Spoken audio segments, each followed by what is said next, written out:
Hey there guys, how's it going? We're going to jump into a stream. I know usually we do not stream on Fridays, but we are this week. We were supposed to play D&D, but that's kind of got canceled. So I figured, we have a little bit of extra time. I've been working on some stuff for my game. Why not jump in and talk about some of that on doing a little D&D stream?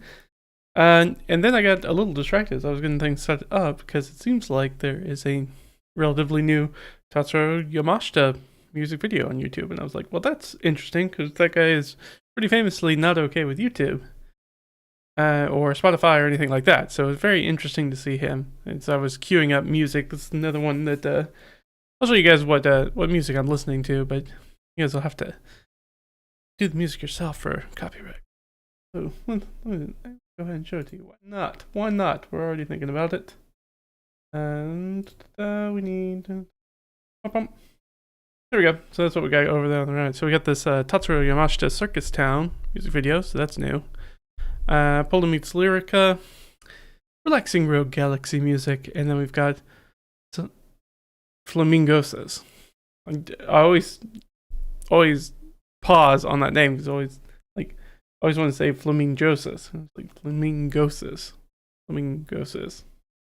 But yeah, that's what we have going on today. We can any more. Actually, I'm gonna have to pull that up anyways. Anyways, give me a second while I do that. How are things going with you guys? And get things going well, hopefully. Our music going. What we're actually gonna look at today. So the first thing that we're gonna do is we're gonna talk about some 5-room dungeons. 5-room dungeons are, well, nothing new, obviously.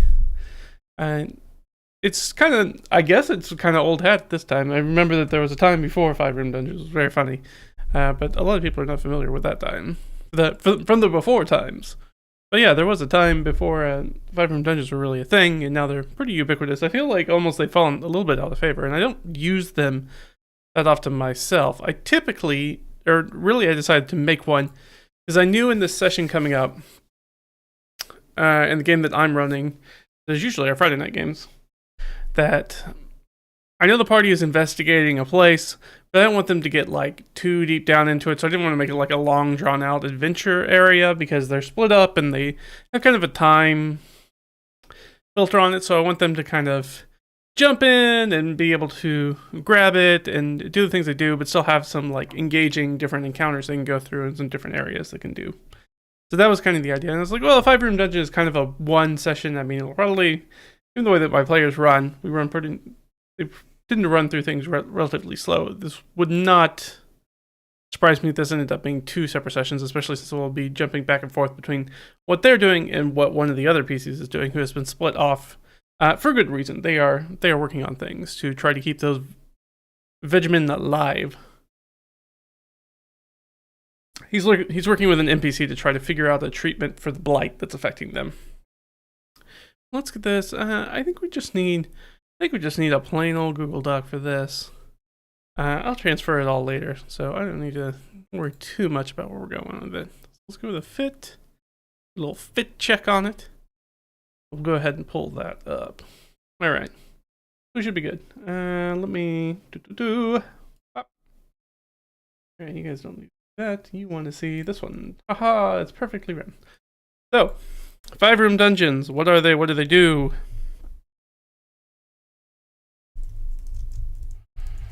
Yes, percentage. 5. A 56-room dungeon is a very different thing. But that is the title. We got 5-room dungeons. What's that all about? What do those things do? It's a very simple framework. It came from Johnny Starr. I don't even know what year. It's been some years now. Anyways, the idea is that it's a very collapsible, very easy, like, if you need to run one session of D&D or whatever your preferred TTRPG is, you can do something like a 5-room dungeon that has 5 different types of encounters that are in it, so it kind of hits all the pillars that we're looking at. So there's some social stuff to do in there, there's some exploration stuff, and then there's some combat in it as well. So I was like, well, I'm going to make one of those because that seems like a good idea. I haven't made a 5-room dungeon here in a minute because typically I add a few more rooms to my dungeons. I have a slightly different framework I use off of it, but No worries.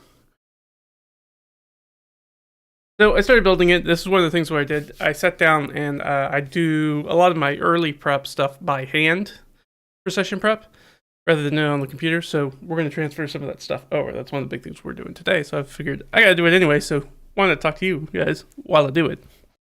So let me show you what that looked like. So I had some time. It took me like maybe 2 hours, maybe 2.5 hours. It's not fully complete. Like I still got to make the encounters, but that's about it. That's pretty much all I have left to do with it. But so what does that look like if I'm trying to build a dungeon by hand or something like that, where I'm not wanting to use a computer? It's a nice thing that I like to do, to drop in later in the evening when I'm trying to like wind down for sleep and be like, I don't want to look at screens or something like that. So I'm going to jump over here and just kind of do some stuff by hand and still work on it. And then I can always transcribe it over onto the digital side later. Hey, Sans, how are you doing? Oh, you're doing fine. No need to ask. Good. I wasn't gonna. God, I don't care. Whatever. So let me show you what the stuff looks like as far as me bringing that stuff out. And actually, I'm gonna throw you guys back over here so we can have a little bit more real estate. So it kind of looks like this, which looks like a bunch of stuff. I promise you, it's not that much. We'll go through it real quick. So, pen. Gotta have one of those. Writing utensil. This guy. This is actually just dice. That's all that is. This usually sits up on my shelf over there. And those are just like my home dice, so I don't have to pull the stuff out of my D&D bag and put it back in the D&D bag anytime I want to work on stuff. I have just standard notepad. And the pages that I was working on that came out of said notepad, which is this guy, this guy, these two pages. This page is actually for something else that I'm working on. You know what? You'll live down there. So the first page is, well, you know what? We'll do that in a second.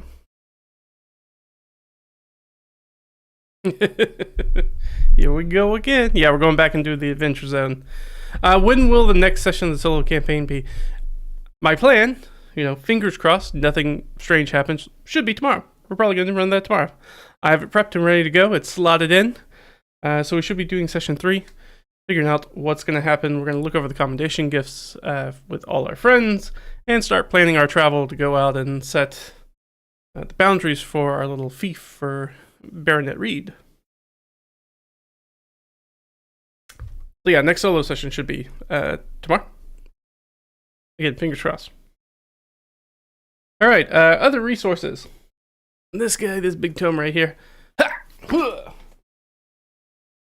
This is the Raging Swan Press GM's Miscellany Dungeon Dressing. It is just a big old book of tables and descriptions and stuff for putting stuff in dungeons. That's it. Honestly, I probably use this less than than its kind of sister product that I have, which I tend to use quite a bit more. Just because this one, like some of the other resources that I have, are very specific. So it's like, if you need to describe an altar, an archway, a bridge, captives, ceilings, chests, concealed doors, corpses, doom paintings, doors, double doors, dungeon entrances, names, etc. That got me up through D. There's a lot of stuff in here. It's good, but it's like you have to know that you're already going to drop that thing in the dungeon and then feel like you want the description for that thing to go grab this book and go use it. Which usually I go, oh, there's an altar in this room, and then usually I just already have an idea for an altar, and so I'll be like, oh, I'll just put it in there. So I don't use this one as much as I would probably like to. So to note about these things about the Raging Swan Press products, this one, probably can't read that, in very tiny text says that this is the Pathfinder one. They have a Pathfinder one, and then they have like I think just a system agnostic one. Doesn't really matter. I'm not using it for Pathfinder anyways. And I find it much easier with books like this to get whatever is probably the more complicated or more complex system that's in it, because it's easier to just transfer that stuff to a simpler product than I feel like take a simpler product and then try to make it more complex for something like Pathfinder. But yeah, so I can't use any of the DCs or anything in here because they're all tied to a totally different game system. But that's fine. One of the things that I love and hate about these books, they're print on demand. The thing I love about them are the cover. They've got this almost like a rubbery texture feel to them. Very nice. They last a long time. The bad part is that they show literally everything on them. Every single smudge, smear, anything, fingerprint on this sort of matte cover. That doesn't come up on the camera, but looking at it in person, it's just like, ugh. Ugh, it's kind of ugly looking. Then we have these guys. You know what? I'm going to pull out all three. I'm thinking about it. Before we get too far in the weeds. There's number 1, there's number 2. Okay. These are... We've talked about it before on the channel and lots of other people. Are there any triple doors? You know what? I don't think there are any triple doors. Yeah, but we can make some triple doors. Be a fun one. It feels like a triple door must be a trap, right? It simply must be a trap.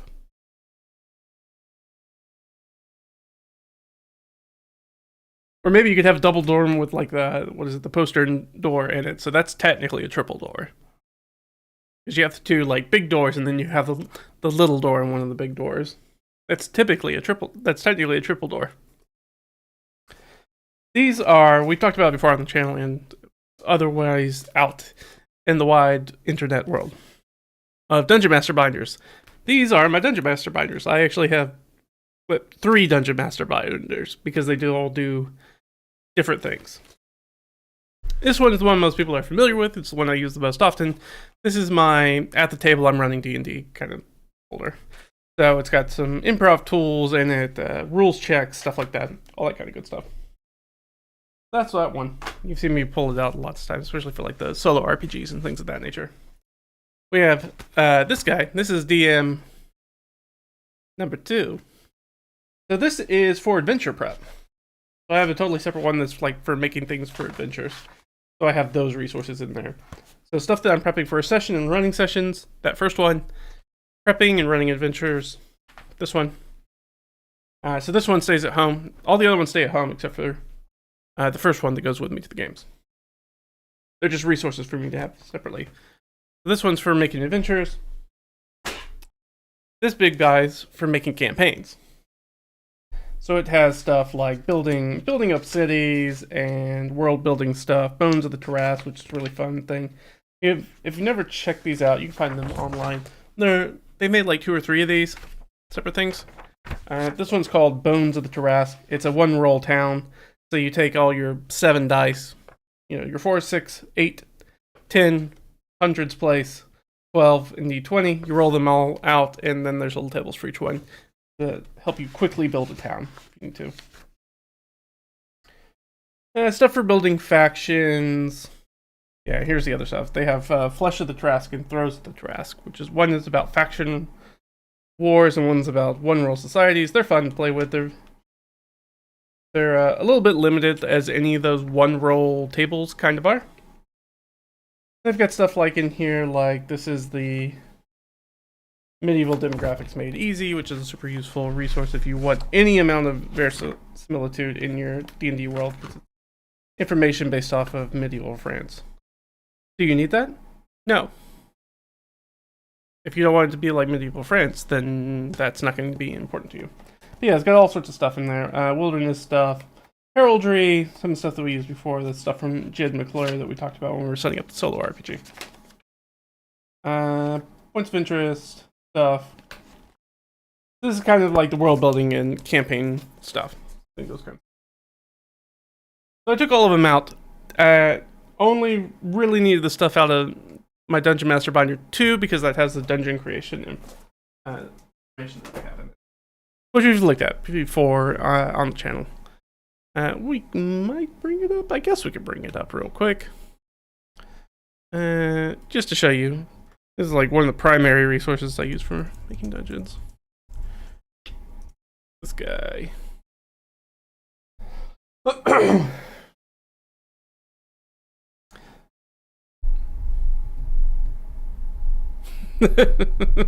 Not in a million doors will there be any shooting darts, spikes, or anything that will hit someone in the back or face, especially potions. Yeah, never. Doors are never trapped in D&D, luckily. Never, ever, ever, ever. Yeah, let's hop over here. This is my dungeon creation guide. We've looked at this before, and I would really need to winnow this down if I was going to, put it out for people to use, because it's very personalized resource. It's about 24 pages, so it's significant. Why do you want to run dungeons? It's not going to let me jump pages. Different types of dungeons. There's really only 3. Dungeon creators, the purpose of the dungeon, who's in the dungeon, what happened to the creators of the dungeon, what's the condition of the dungeon, completing the setup question so you know kind of the history and what's going on with it, chambers and stocking, how big should the dungeon be, how many rooms do you want to put in it, which is a good way. And one of the things I like in here is that you focus on like how long do you want to spend in the dungeon. If you only want to spend like 1 or 2 sessions of the dungeon, you don't want to build like a 20-room dungeon because you're going to be in there longer than that.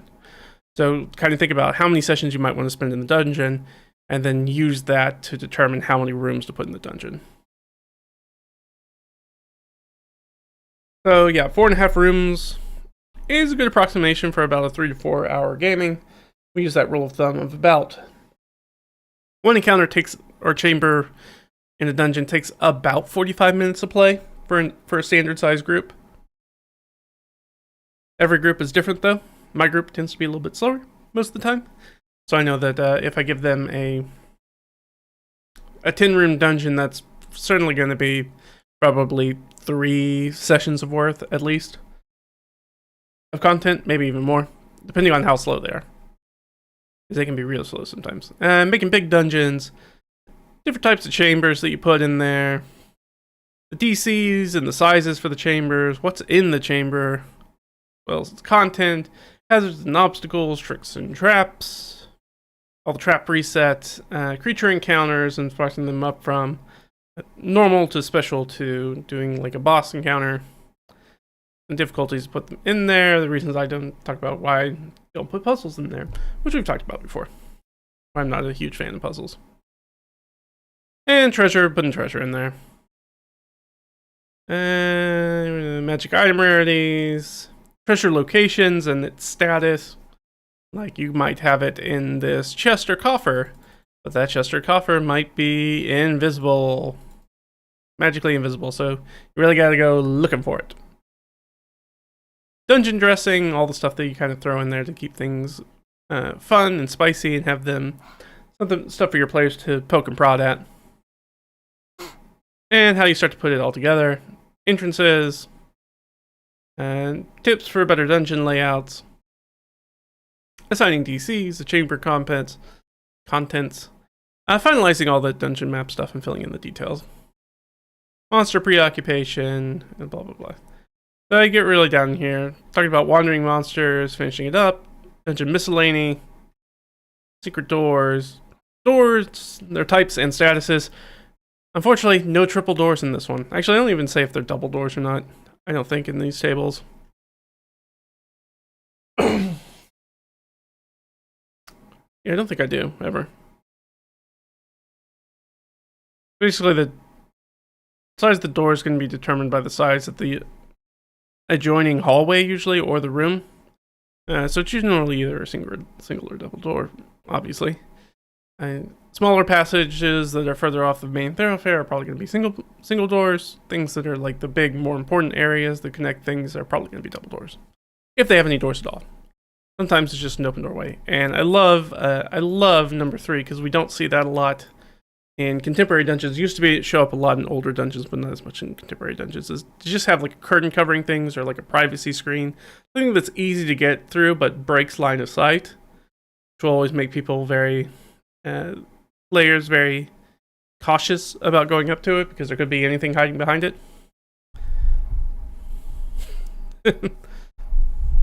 Mobs and experience, sometimes NPCs. Yeah, the best way to deal with it, explode it or get meteor swarm.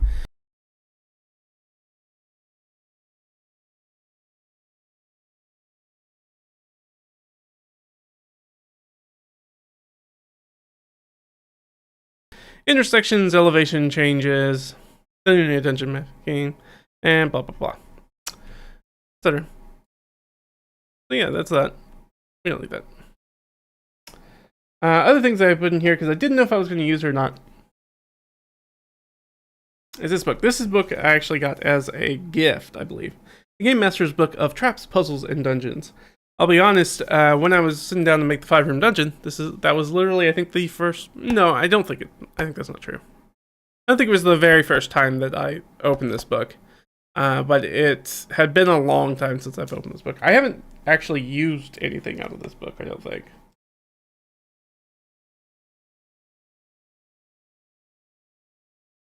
Because I think really the only thing... I mean, I've talked about why I don't do puzzles and riddles and stuff like that in there. So dungeons, I'm making the dungeon, and I like to make the dungeon, so I'm probably not going to use a pre-made dungeon. And traps, I have very particular thoughts about traps. So really the thing that's the most useful thing in here for me there's a section on ciphers, which I appreciate.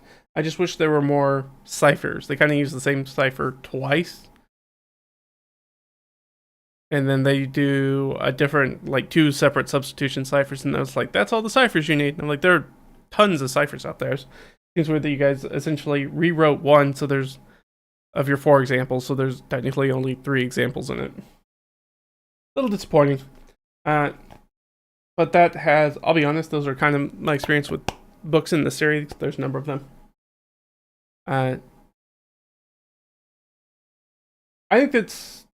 I just don't think that I'm the right target audience for these books. Honestly. Similarly to the Raging Swan products, I have the Dungeon Alphabet, which has a similar problem as that I have to know the thing that I want to look up before I jump into it, because it has another thing where it's like, A is for altar, A is for adventurers, S is for statues, S is also for stairs. So it's like, I have to know that I'm going to have stairs in there, and then when I have stairs, I have to go pick up the book and go to the stairs section to roll on the table. This also tends to is a much better resource for something that's a little more OSR or like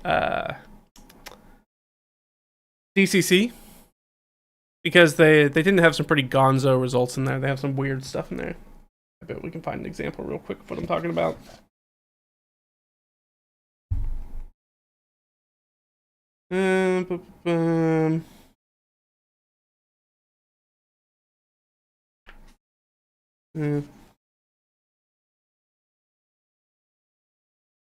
Number 10 on the door table is door appears to be a mirror, opens as a secret door. Or door is transparent on opposite side. Door is actually a disguised monster. So, I mean, it's got stuff like that, and it's like, well, you really got to be open-minded about kitchen sinking about what you're trying to throw in there, so it depends if you have a strong theme. Your 5-room dungeon method is usually find a map that looks cool, pick some monsters out, and improvise the entirety of the dungeon. Yeah, perfectly reasonable way to run that, especially if you're short on time. Find a nice map, toss some stuff in there. When you just need to make a session in D&D, that's a perfectly good way to do that.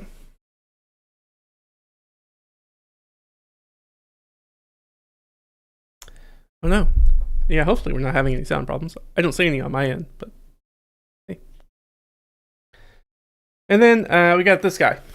So this was the GM's Miscellany, another Raging Swan one, so it's got that cover that I love and hate at the same time. And this one I find much more useful. This is for wilderness dressing. So you're like, hey, I know that I'm going to be in a forest, so let me go look on all the tables that are under forest. That makes it a little bit easier.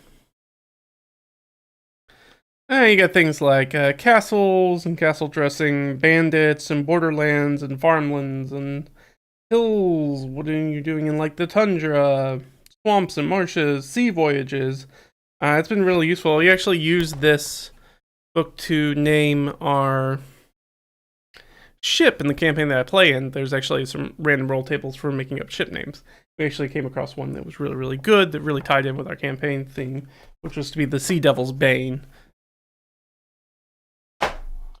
So that one worked out really well. And just the last thing I have is this guy. This is also for running my campaign. This is where I have all my notes from like previous sessions and my printed out little hex map for when I'm running stuff on the island. It's just the island they're on. So I know where they're going to run to. Which I needed to know proximity for where things were going to be. Those are all the resources. So, the important thing is that I pulled out a bunch of these resources and didn't actually use a ton of them. So, this is the first page that I worked on here. I'll blow it up. I meant to scan this earlier today and just didn't get around to it. But this guy, so this first page is just like my doodles on it and scribbling things around. So if you need to know stuff about the 5-room dungeons, it has 5 rooms, 5 components. And those 5 components are, I know I always get these wrong, so I'll probably have to check my notes. First is Guardian. I'm not gonna have these in order, I don't think. I think this number 2 is the Unkillable Challenge.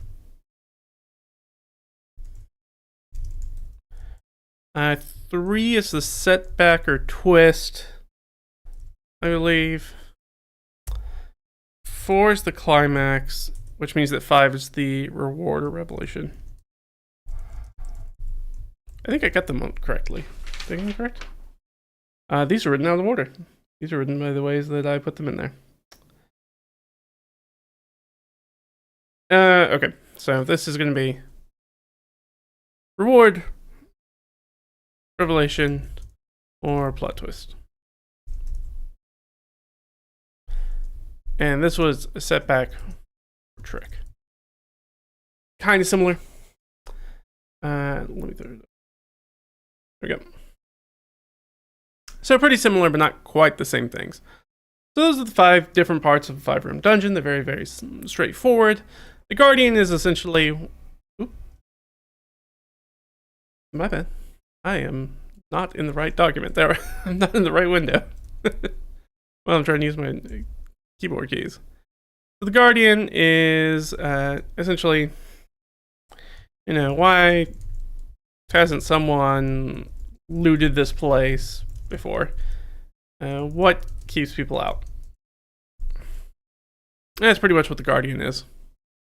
The Unkillable Challenge, this is some sort of exploration or role play encounter that basically can't be overcome with violence. Essentially, you can't kill your way through this thing. Or trying to get your way through it by using violence would be a very bad idea for whatever reason, which means it's either a really, really tough monster or somebody you shouldn't be fighting anyways. And there's going to be some sort of big repercussions for potentially killing this person or creature or whatever it is.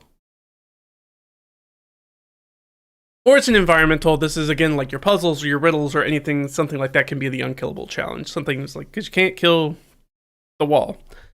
I mean, depending on how high level you are in D&D, you could kill the wall. You could figure out how to kill the wall. But in most circumstances, you will not. Hopefully. Hopefully you're not wasting all your spell slots trying to figure out how to kill the wall. Setback or Trick. This is the thing that it's like a... This is kind of like a red herring and sort of like a time and resource waster. And it's a time or resource waster. Usually it's by you're doing something in here where doesn't have anything. Doesn't have necessarily getting through this will not provide you any forward motion as to completing the dungeon or anything of that nature. Pretty simple. So it's just a thing that kind of ekes from you. The climax is, well, it's usually the big fight, the big fight, BBG, your big bad evil guy. Doesn't always have to be a combat. Yeah, not big fights. We'll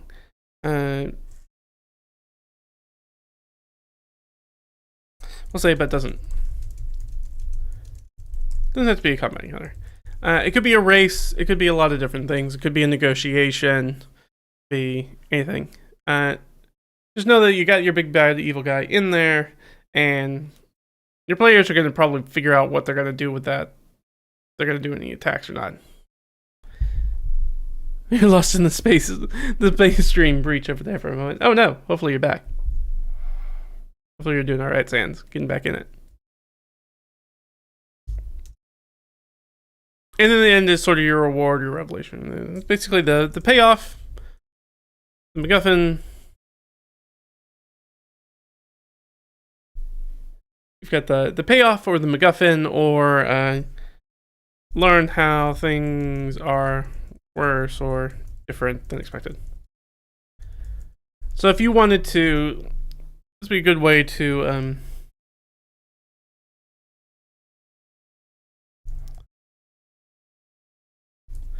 so if you want this 5-room dungeon, things seem to be going well, and you decide, maybe I want to make this, I have an idea for maybe the players have had this idea that something is maybe not as they expected with this. Be like, hey, great, you're going to jump in there, and we're going to get down here at the end, and there's going to be some revelation that there's some sort of plot twist or something that's not what we thought.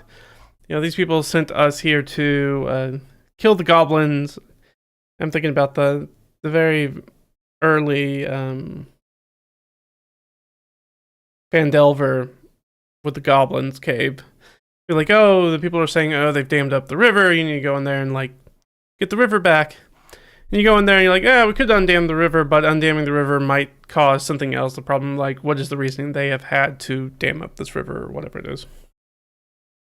Maybe they decide to do that because they didn't learn out that people of the town have stolen something from the goblins, or they've done something to the goblins that they need. And so this is sort of they're trying to do this to extort them to correct whatever they've done. That's a good way if you want to stretch things out into multiple sessions, or if you want to make your game a little bit more gray and not sort of black and white. You want to add a little bit more moral quandary into that. It'd be like, now you're in a difficult decision where it's like, actually, no matter which side we decide to go with, each one actually is going to have some sort of negative impact and a positive impact. So those are 5 things. After that, just map them out. So it does seem like these should all go in order and being serial. You can actually make them in a few different ways and a few different layouts, but there's technically just 3 basic layouts. I mean, there are a few more, but there are basically 3 standard dungeon layouts when you only have 5 nodes on them. So you have basically, we'll say 1, 2, 3, 4, 5. So you've got your serial. This is going to be hard to do. You've got your cross. I'll do here in a second. I'll probably have to do that below. And you have your fork. Which is essentially 1, 2, 3, 4. And then you come down here and we'll be like, we'll do it. Let's use this, I think. Gonna represent it. It's not great, but yeah. Here we can do it this way. I just kind of give you an idea. Essentially, you have a fork, a straight line, or you have the cross pattern, and the cross pattern is, as you might expect, 2, 3, 3. Sorry, 4, 5. There we go. So it's basically this.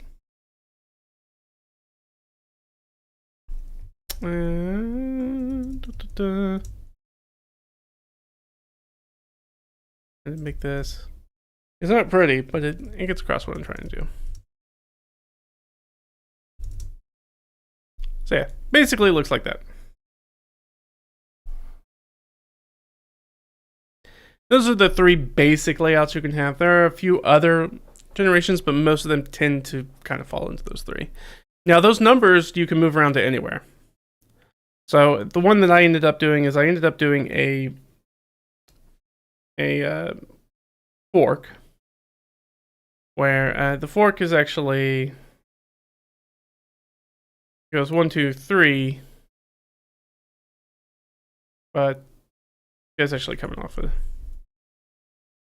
2.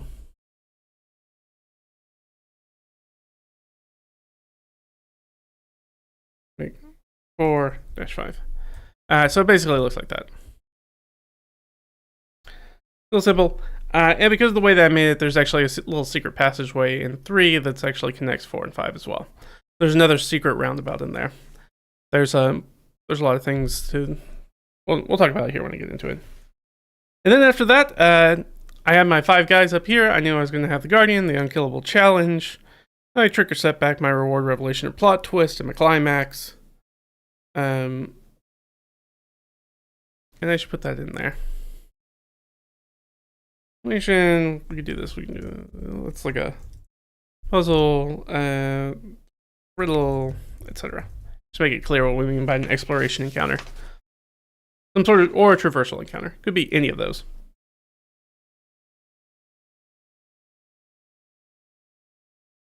I've seen all possible moments and outcomes of the street in 1 second and every other one. Ooh, very talented.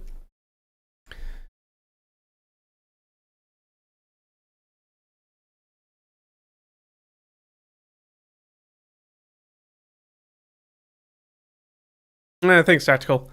Yeah, should be nice and simple. 5-room dungeons, and I'll have this up here at the top. You know, this is its biggest strength. If I can spell. Its biggest strength is easy prep for a single session of D&D or other RPG. Because again, you could take any of these and put this, if you want to make it a space station or derelict starship, or if you want to do Call of Cthulhu, you can make this like a bootlegger's den, or you can make it a whole bunch of different things. Because all of these are incredibly, incredibly generic. So very easy to move around this room design.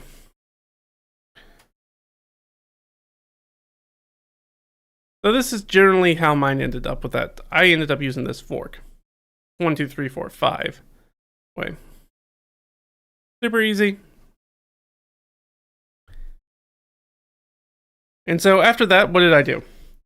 Well, I tried to figure out, how many traps or hazards that I want in here. I ended up with about, there's an 80% chance that it's going to be traps, and 20% chance that it's going to be a hazard at any point, which tells me that most of this dungeon is going to be in very pristine condition. So there's not a lot of hazards. It's like anytime that they run across any sort of exploration thing that would be like a HOT, which is our hazard, obstacle, tricks, or traps, it is likely that it's something that somebody has purposefully laid against trespassers, adventurers in this game. So, what was the thing that was kind of going on here?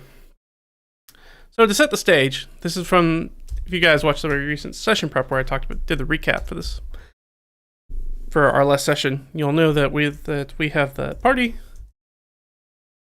Party is exploring Lavender Grove. Yeah, it's capitalized. We'll go ahead and bold that because that is the location they are in. That's their environment. Source of the Lavender Blight. That's the thing that's affecting the refugees that they are trying to figure out. So they're already in there. They're already looking through it. They've already passed through one of the big totems. Derelict totems that's in that is giving them some clues as to what's kind of going on here. They have an NPC that's with them who's also giving them some information that they've met up with. And so they are going with the NPC. deeper into the lavender growth, trying to find the center of it, trying to find the source of this lavender blight, which they believe is in the center of this swampy jungle. So I went, all right, so I know that. We know what they're going to do. And then I was like, all right, I need some locations. I did that separately. Like, all right, so I know I'm going to need 5 different locations. So I was like, all right, what are those going to look like?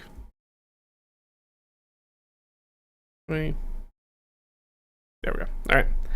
They're going to look like. And so I sat down for a few minutes, started thinking about it. Actually, what I did first is I actually grabbed this guy and this guy, my old DM's Finder, and this guy, and just started kind of rolling. It's like, I just want some dressing. They'll kind of maybe spark some ideas, some stuff that I want to add in there. So I just flipped over to the wooded area and the swamps table, and flipped over into the dungeon or the wilderness dressing that I have in my stuff, and just kind of cross-reference those, and was like, okay, I'm just gonna like start, kind of throwing stuff at the wall and see what's gonna stick there. So I rolled it up. I was like, okay, here are things that I ended up rolling up. And I just kind of did this 3 different times. The first thing I rolled up, we did I'm going to do these in order, even though that's not the order they were doing.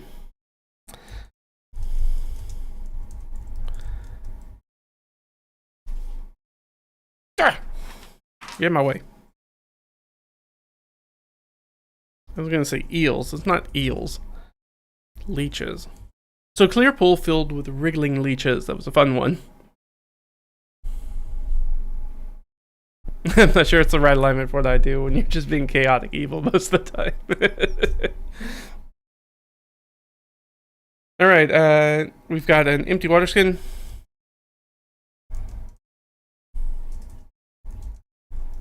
Way in the mud. We have a wooden shack on a hillock.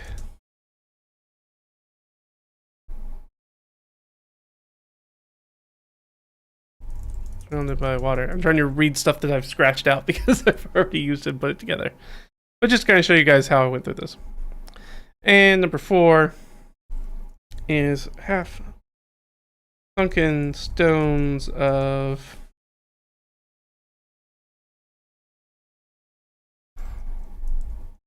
an ancient stone wall.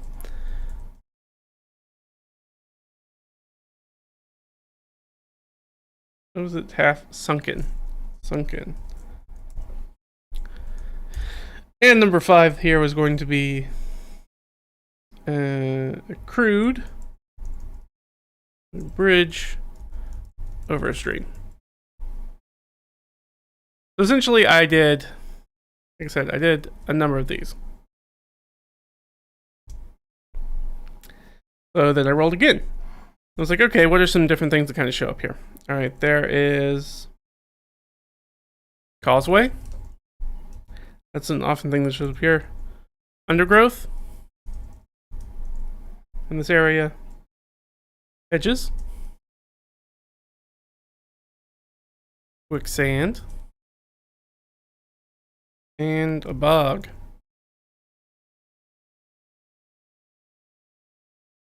And then we've got one more.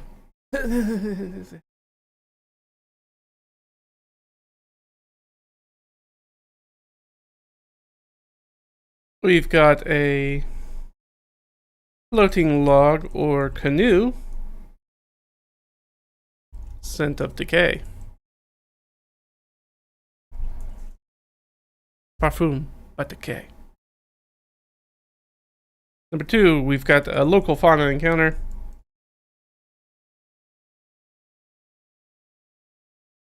A neutral creature encounter.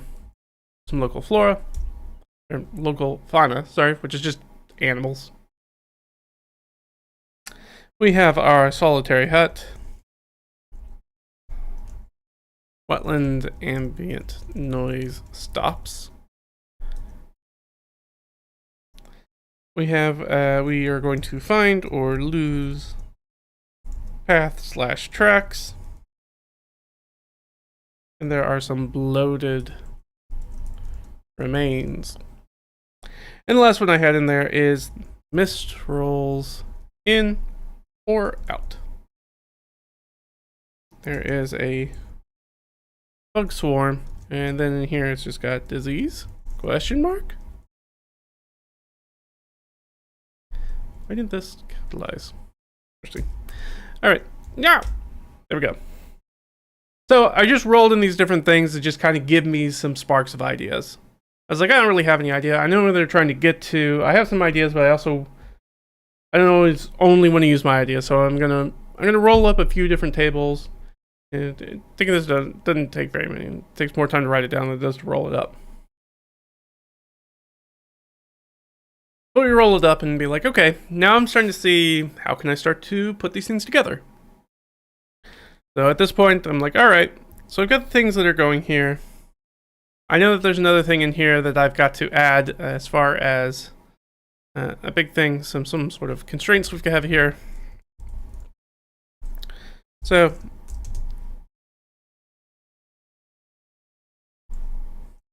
I know that I've got to make this. This has to have some sort of relation to our Earthstone, which is a plot point.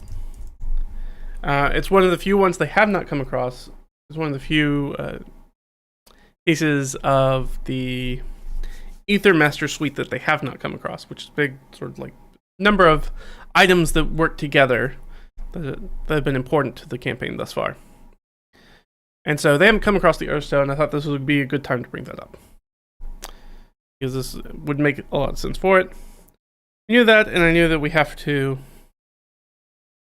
have some form of mechanic with blight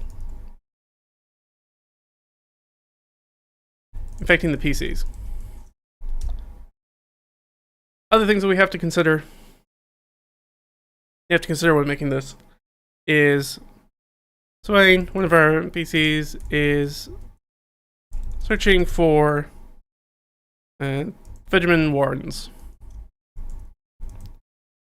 So the Vegeman are the refugees that they're dealing with currently. So they're going to the Lavender Grove, which is where the Vegeman people, which are Vegepygmies, we're just calling them Vegeman in universe, they are from. They got this plight. They left this area because it was unsafe for them, and now they're in this refugee camp on somebody else's land. So we know that they're here. There's a throwaway line that I did as a DM, one of those things where you're just kind of riffing, and you're like, yeah, you know, they partially live like underground. And so one of my players has latched onto that, and they're going after it. So I'm like, okay, I got to make sure that there's some sort of, and he's already looked for it when he was in the Lavender Grove already. So I was like, all right, there's got to be some sort of underground aspect to it, because I want to reward them from paying attention to the thing, that even though it was not top of my mind. I did not think this would be important, but they keep bringing it up session after session, so we need to start making it important. We've got that. And there was one other thing. We know that there are giants involved.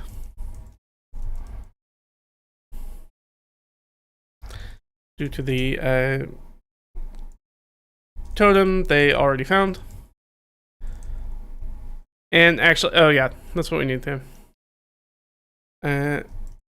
Reason Amina did not take the face covering and hand wraps.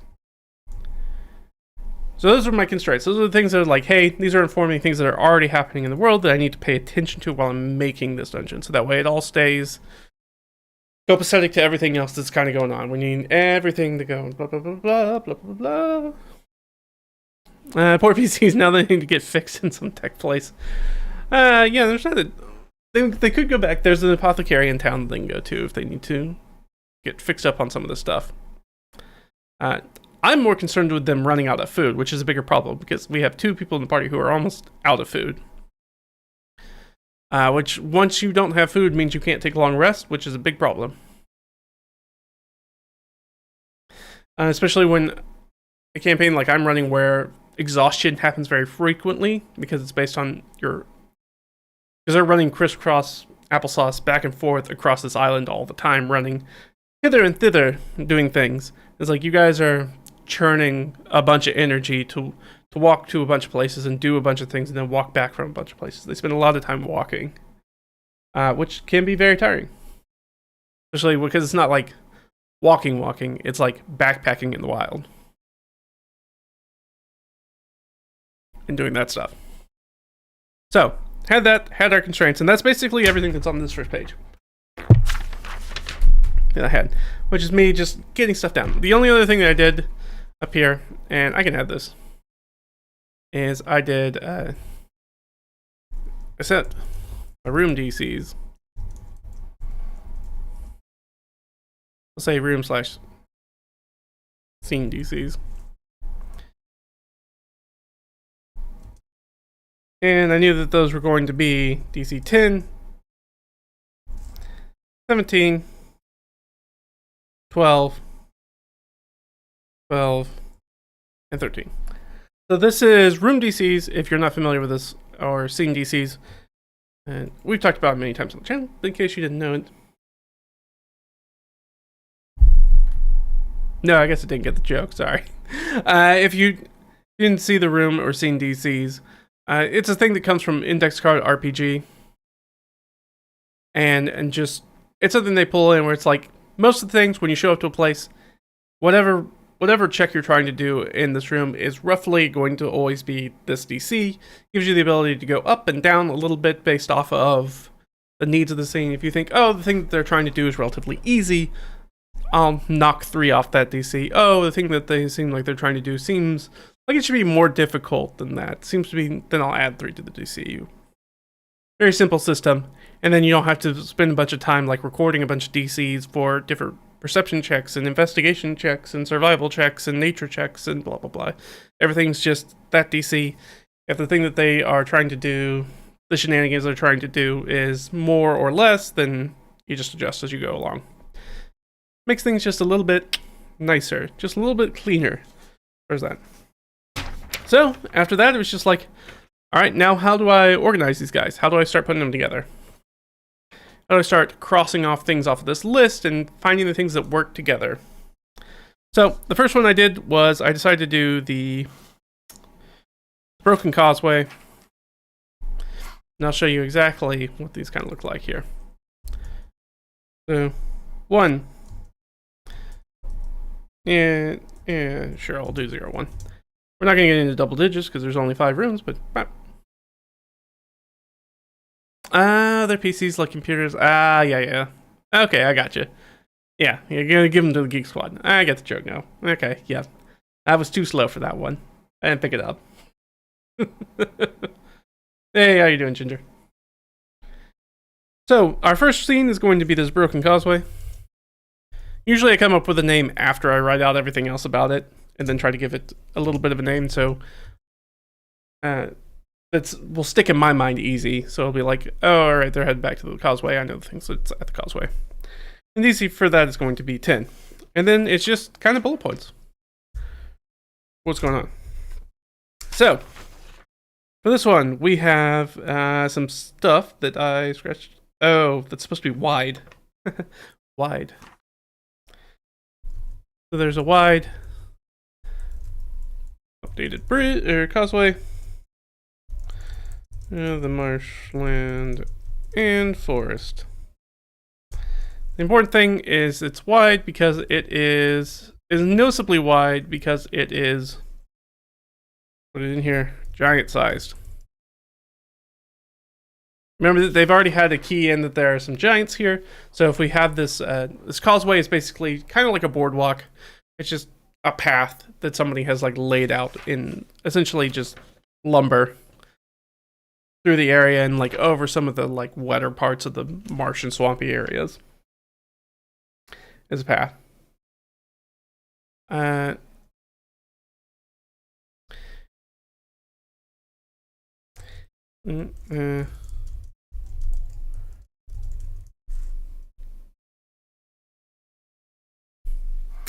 So this just gives me a little bit of description. So I know when I bring this up, it's be like, okay, you guys are going through the causeway. You notice that it's actually pretty wide. It's actually wide enough for a cart to pass, and that seems a little odd. Give them a little tie-in and be like, oh, that is kind of weird because it's much larger than, like, multiple of us, like 2 or 3 of us could walk abreast on this thing, which would be very uncommon for something like this. But it is dilapidated, like it is kind of falling apart. But it gives you a basic idea of what's going on there. And we have a canoe. We'll say let's say wayward. A wayward canoe. We'll say thumbs. It's the causeway.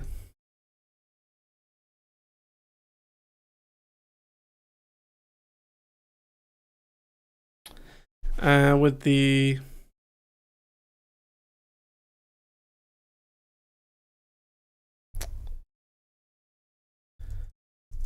heavy smell of decay on there.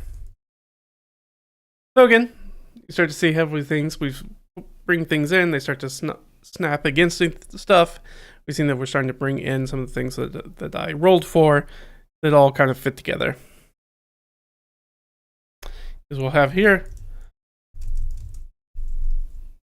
water below, you can see a multitude writhing leeches. Huzzah!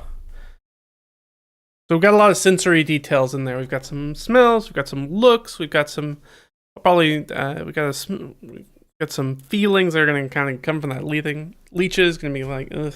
We've got the sound of the canoe thumping against it. So we've hit 3 sensory things already, so we're good there. Don't really need to do any taste.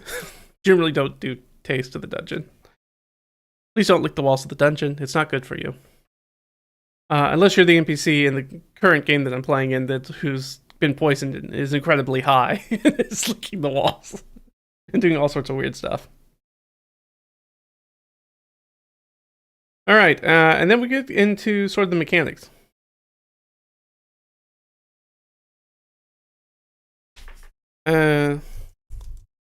Middle of the causeway.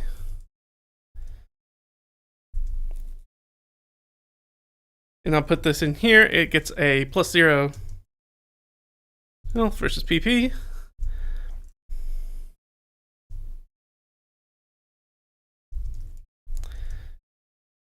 To avoid through an area of the causeway into the water below.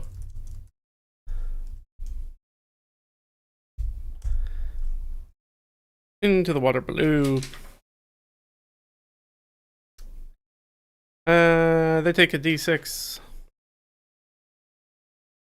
26 falling damage. In addition to that, yeah.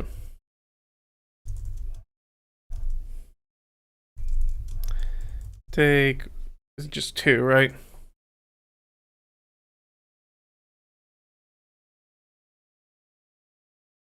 Until they take an action to remove leeches. So as soon as they fall in the water, they're gonna get some leeches on them. And then we put down here that the leeches reattach every time someone enters / starts turn in the water.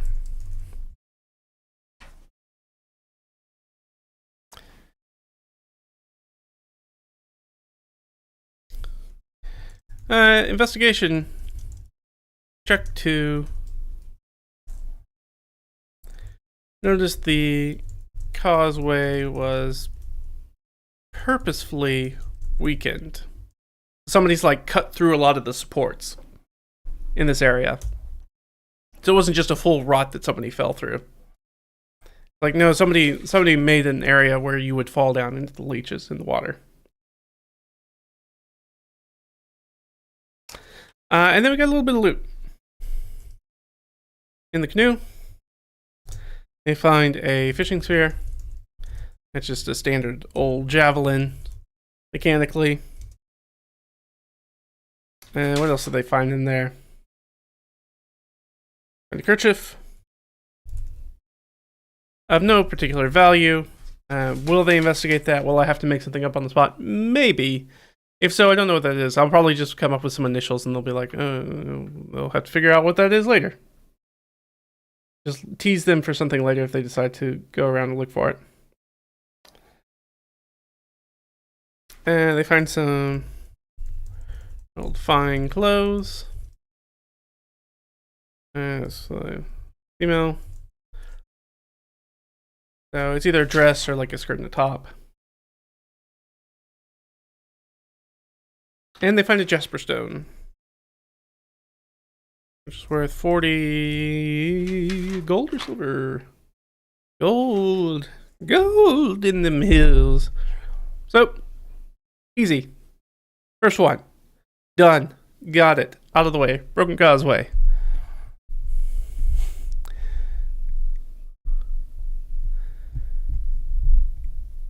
You got more soul than a blues player. Unless you're at the crossroads and you've already given it to the devil.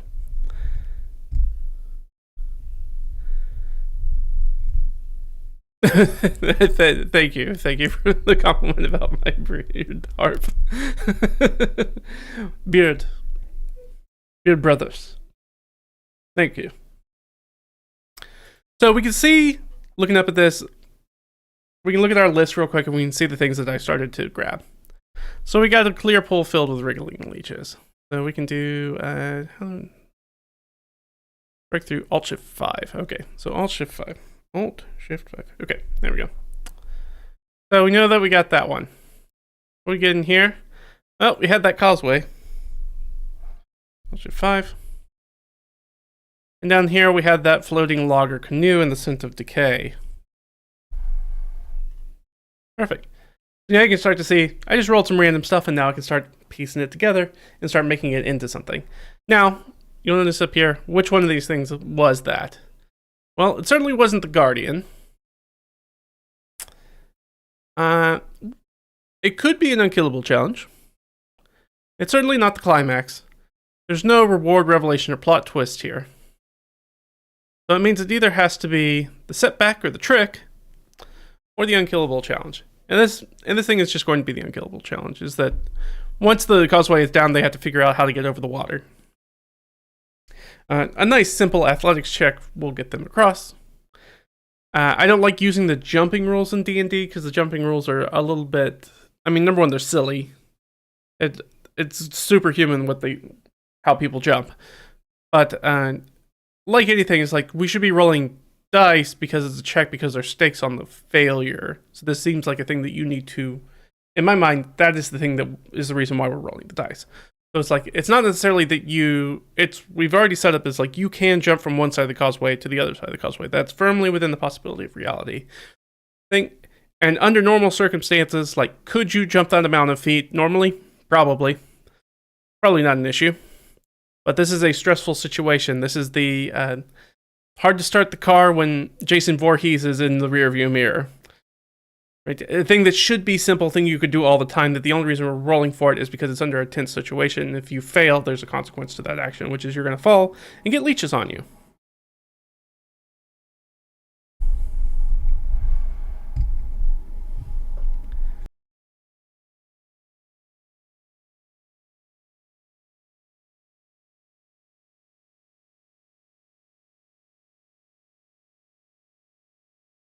Here in a little bit.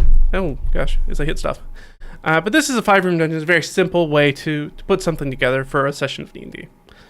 You can do it way simpler than this, by the way.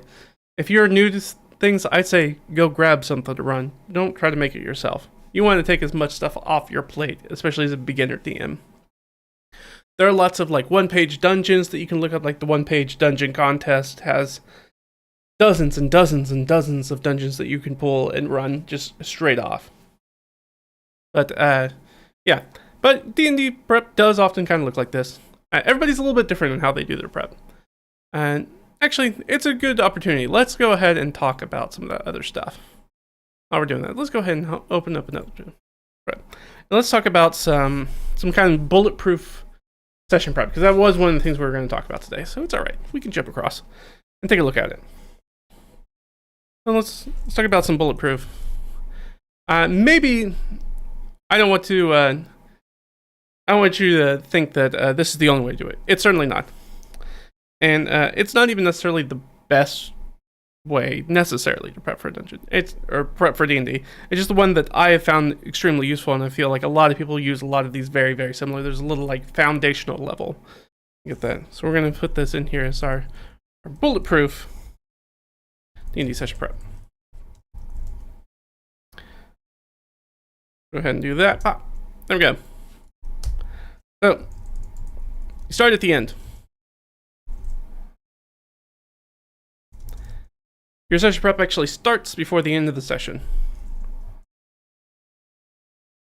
because you want to get confirmation of what the players intend to do next. This will save you a lot of headaches when you feel like, oh, I have to prep this entire world. They can go in any direction. At the end of the session, you want to try to zero in and be like, you guys tell me where you are going next. That way I know to prep that thing. It's a very easy consideration to just do. You just have it. Oftentimes it's implicit, like it is with the session that I'm prepping right now, where I'm like, I know where they are and I know what they're trying to do. They're obviously looking for the center of that blight. I know the location that they're at. I know what they're going to do. So now I lay stuff in front of them to get to that spot. Very simple. But sometimes, especially if you're ending in a place where it's like you've just finished an adventure or something and you don't know where they're going to go, you go, hey, what are you guys, before we wrap up, where are you guys going next? What are your plans? That way, instead of being like, I might have to prep anything for anything and everything, you can be like, no, they told me that they're going to the one place, so I just prep for them going to the one place. Either the journey to get there, or what happens once they get there, if I want to skip over that part. Super easy. Mind Flayer leeches. Yeah, good to add some Mind Flayer leeches. That would be very weird in this context. Just because they've got magic stuff going on, but it's not aberration stuff. Oh, you're going to run Descent into Avernus or trying to. Yeah, good luck. Hopefully you're not running the beginner's part in Baldur's Gate. I've heard that is not well written and doesn't really flow into the adventure very well. It's very much like the Death House in Curse of Strahd. Most people are like, we figure out some other way to do that. So you want to get confirmation of what they're going to do next. The other thing is take notes.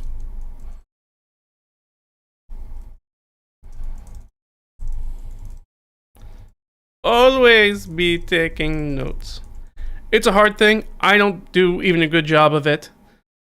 But anytime that you come across something important or one of the players mentions something important, try to write it down. Try to make a note on it. I have this guy, which is what I keep my notes in for the current campaign that I'm running. And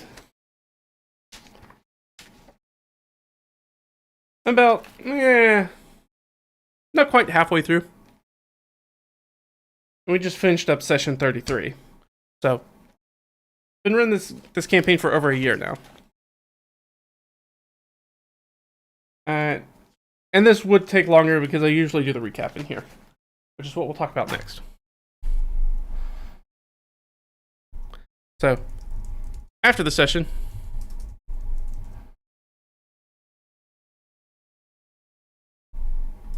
not even the right that I'm trying to spell.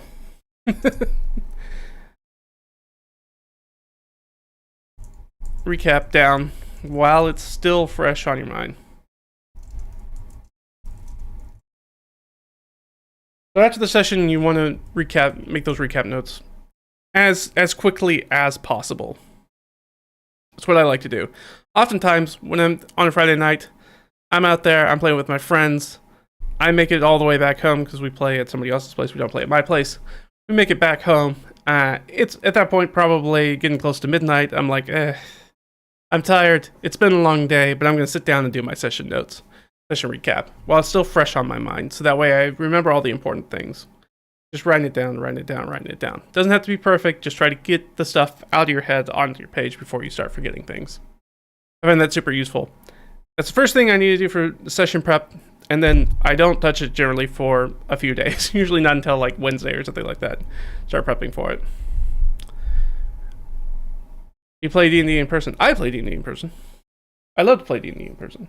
I like it more than playing D&D online, even though I like playing D&D in general. So I'm always down to play online. It's just I prefer to play in person whenever possible.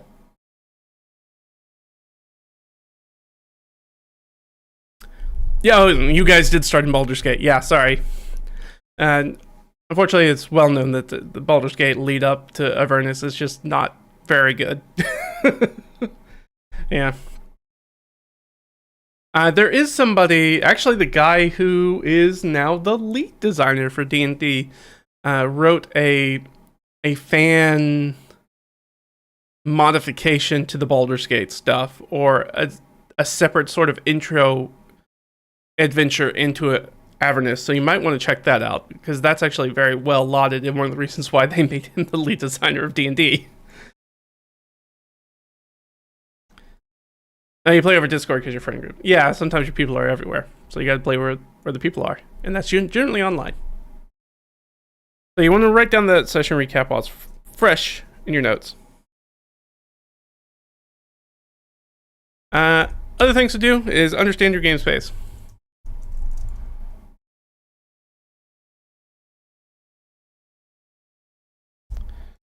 So only prep as much as you need. Like I said, I'm making this 5-room dungeon. Now I know that my group runs pretty slow.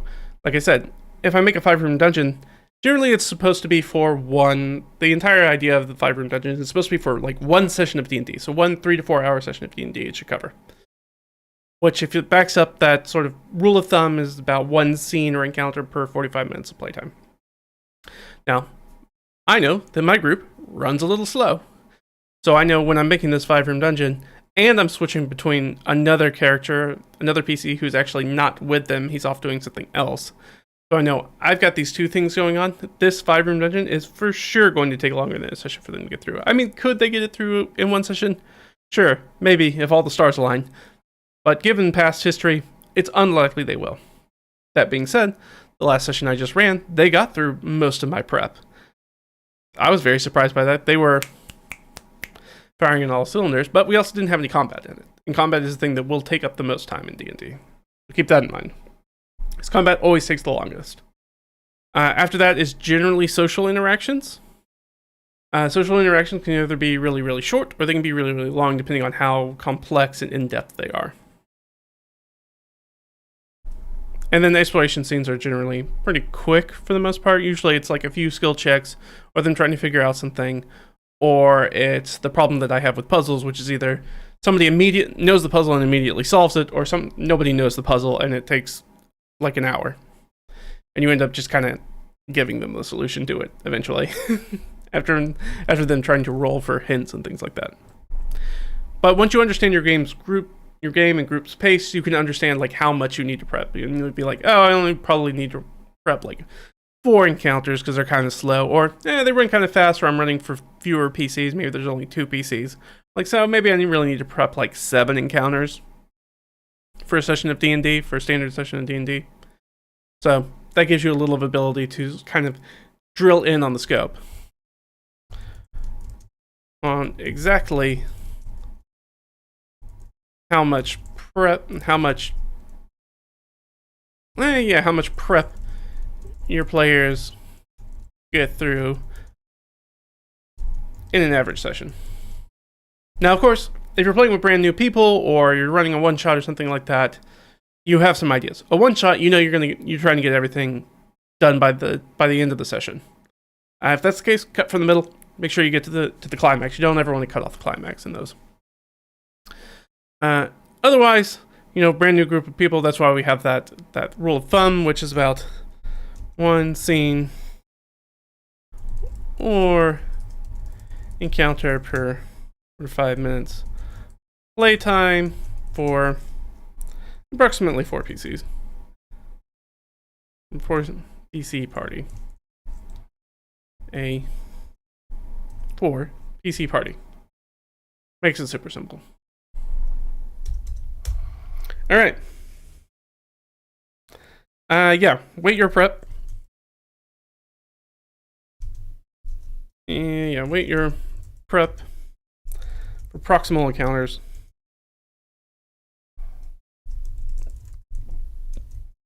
And most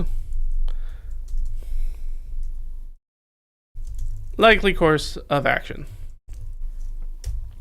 That might sound like a little bit of a soup, real quick. Is that the idea being that you want to focus most of your prep on the things that you know are going to happen.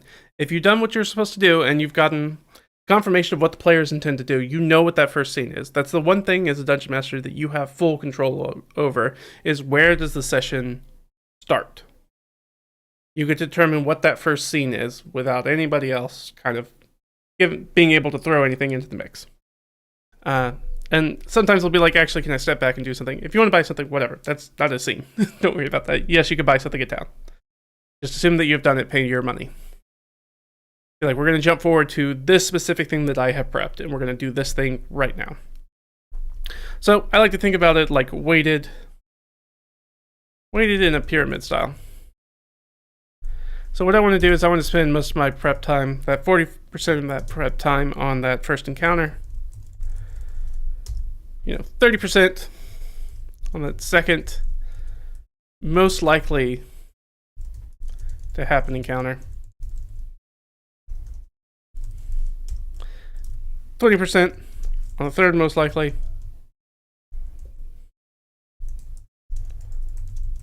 Encounter, and then that final 10% on the fourth most likely happen encounter. And anything after that, leftovers are basically done for fifth encounter or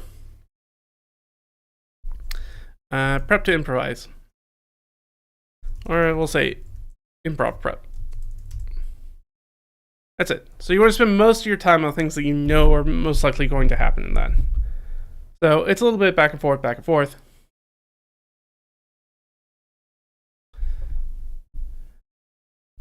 Sad little thing, I can't play it because I'm unlucky, but I already have much on my plate. Yeah, for solo one. Well, are there any modules that don't have issues? It seems like every single one has people complaining. Avernus is pretty well received, as is Curse of Strahd. It's just the lead-up adventures, which are not actually the adventures that get you to the party to the level that they need to be to run the actual adventure. So most people are like, no, we're actually just going to start, like if it's Strahd, we're actually just going to start at third level. Or we'll do some other kind of thing to build up to that. Rather than use the Dead House, because I run the Dead House and I have TPK'd people in the Dead House. Because they're like, yeah, absolutely, a level 1 party or a level 2 party can handle a shambling mound. Of course they can.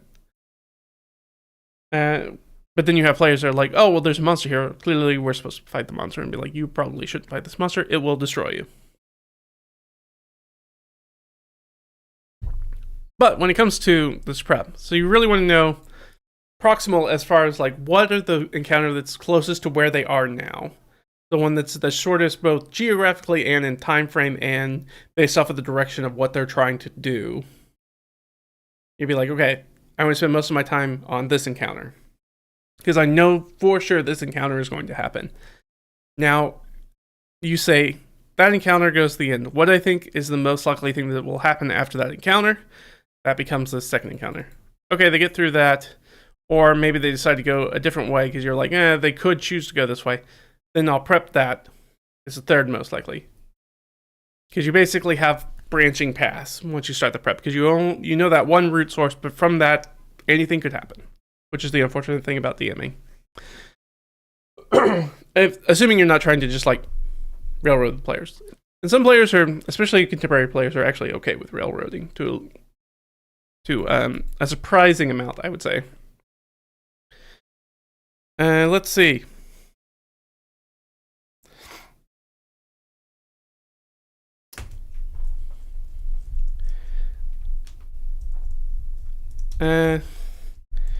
Create, use a prep template. Templates are extremely useful. They will help you formalize and make the prep process repeatable and easy. We can look at one of mine real quick. So anybody who's watched me doing my prep videos are going to be very familiar with this. But let's pull up our Friday night campaign. Let's look at our session prep docs. Do this. All right, here we go. We can throw you guys back in. So this is my session prep document. This is session prep stuff, But you have each. You'll start to see that like every single session kind of has the same thing going on. Gets pretty formalized towards the end. Like even in this newest session that I'm working on, which obviously I haven't put anything down yet because I'm still working on stuff for it. But this is our last session. Actually, let's jump back a few, but let's go back to, this is the start of the year. At the party. So I'm like, hey, what's the date that I'm running this? What session is it in the campaign? What date is it in the actual world, in universe? Who's there? So I know that Ash and Caleb and Zarnok are there, but Swain was not in this particular scene because that player couldn't be there. I have this thing that's folk, like what are the regular people doing? Sometimes it'll be like you walk into a village. If I need to describe the village real quick, it'd be like, oh, they're in the process of birthing piglets. That's one of the things. That's the time of year it is for them. That's a sort of rustic thing that people are doing. And the weather. So weather I always do too. And then, so I make the transition happen in the middle of play. So I'm watching the clock, and once we get to what is about 2 hours into the session, I'll have the weather change. So in this one, it started out warm, and it's gusty and cloudy and foggy.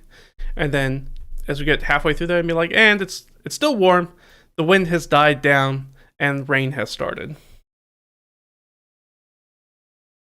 Then I have these little points of order. These are the things that remind me about, hey, these are the things I need to do at the top of the session. It's like, I usually write some little text in for myself. Some little description text. Usually it's about the weather or where they're at. As fog breaks, the wind's calm while a patter of light rain falls. Their current stamina, because that's the thing that we track. Not a general D&D rule, just a homebrew rule. Injuries, same thing. Because I know that they roll for their injuries to get better at the start of each session. So they'll be rolling this. It uses a resource die, de-escalating mechanic, declining mechanic. I don't know. The dice get smaller as they get more and more healed. And then checking in on their rations. So those are the things I'm like, I need to make sure that they keep track of at the start of the session and throughout the session.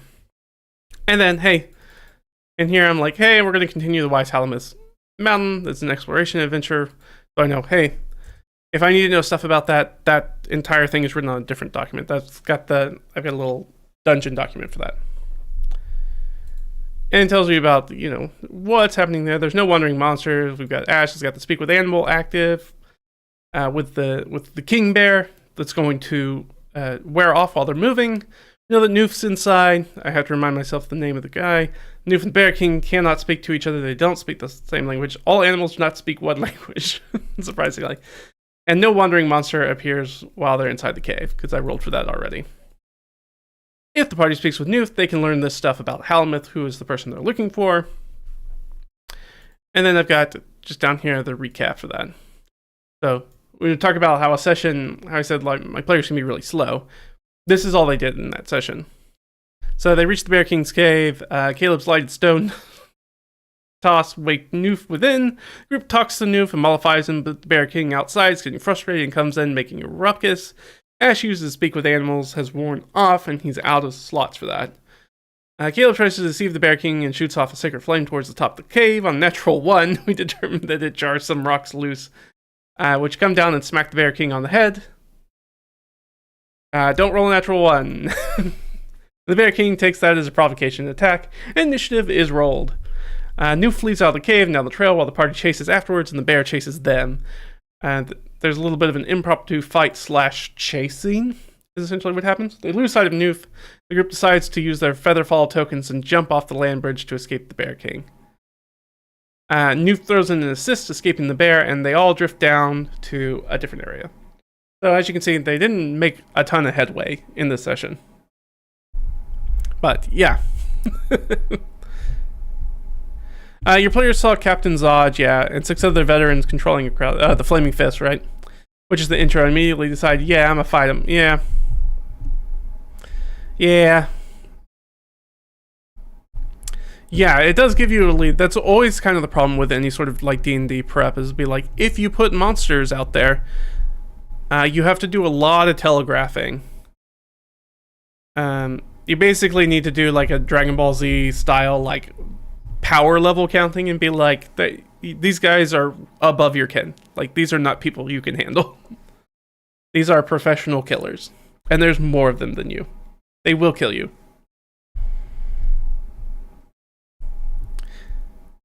Never de-escalating, only escalation. TPK in the first 5 minutes.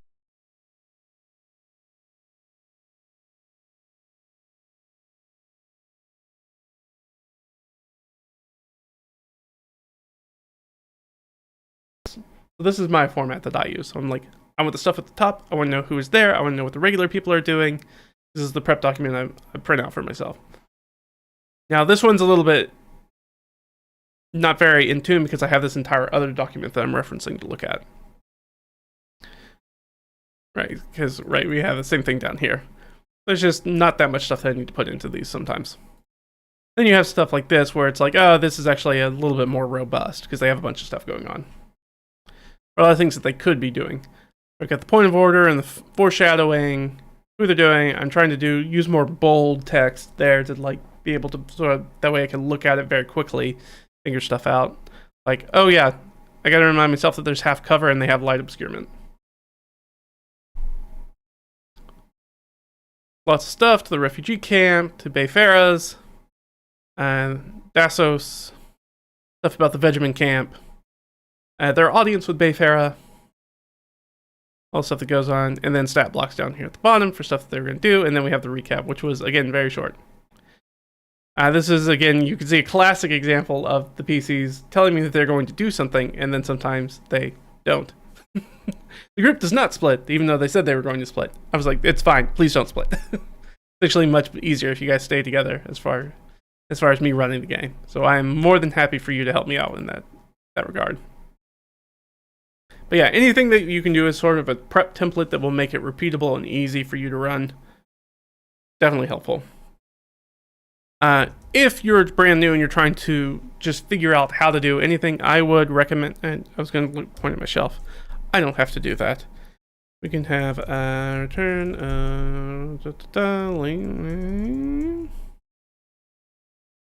There we go. Took me a second to pull it up. Get over here. Get over there. I would highly recommend this book. You can get for a PDF relatively inexpensively. Come on.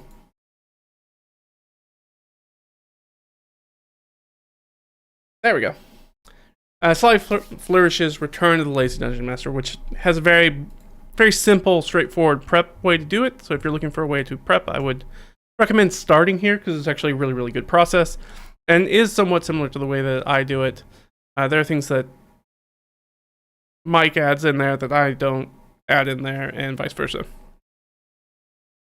But it has very simple. It's like, hey, review what's going on with the characters. Figure out where you're going to start your session. That's the strong start, and getting them into the action. Outline those potential scenes or encounters that you think they're going to have. Come up with some secrets and clues, things that you want them to figure out about the plot, which are kind of amorphous that you can drop in different areas. Super useful. Outline any important NPCs that you're going to do. Have those fantastic locations. What kind of places are they going to go to? The places you think that they're going to go to, and the people you think they might meet. Grab some monsters that seem relevant to the area and the things that they are trying to do in this session, and select some magic item rewards. So we can look at 35 because I think that they have a copy page in here, maybe.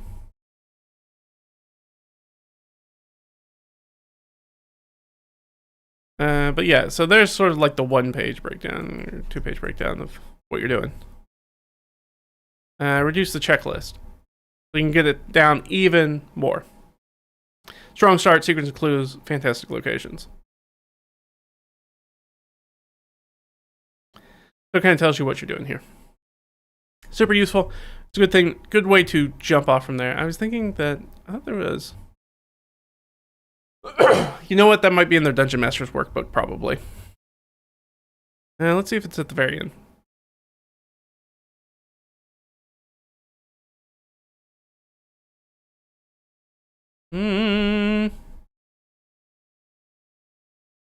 No. Alright, I think there's a prep sheet, but it must be in his GM workbook thing. But you can go grab it. Let's hop back over.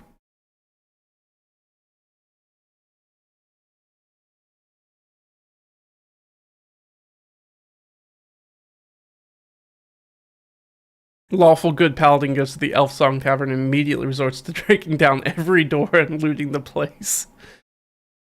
I'll be honest, and I was playing that intro as well, and we did a very similar thing. It was like, kind of a similar thing. Oh, the sound cut off again. I don't know. I don't know. I'm not showing that I'm having any problems. So, I'm not hearing anything from anybody else, so it might just be a you thing, Sans.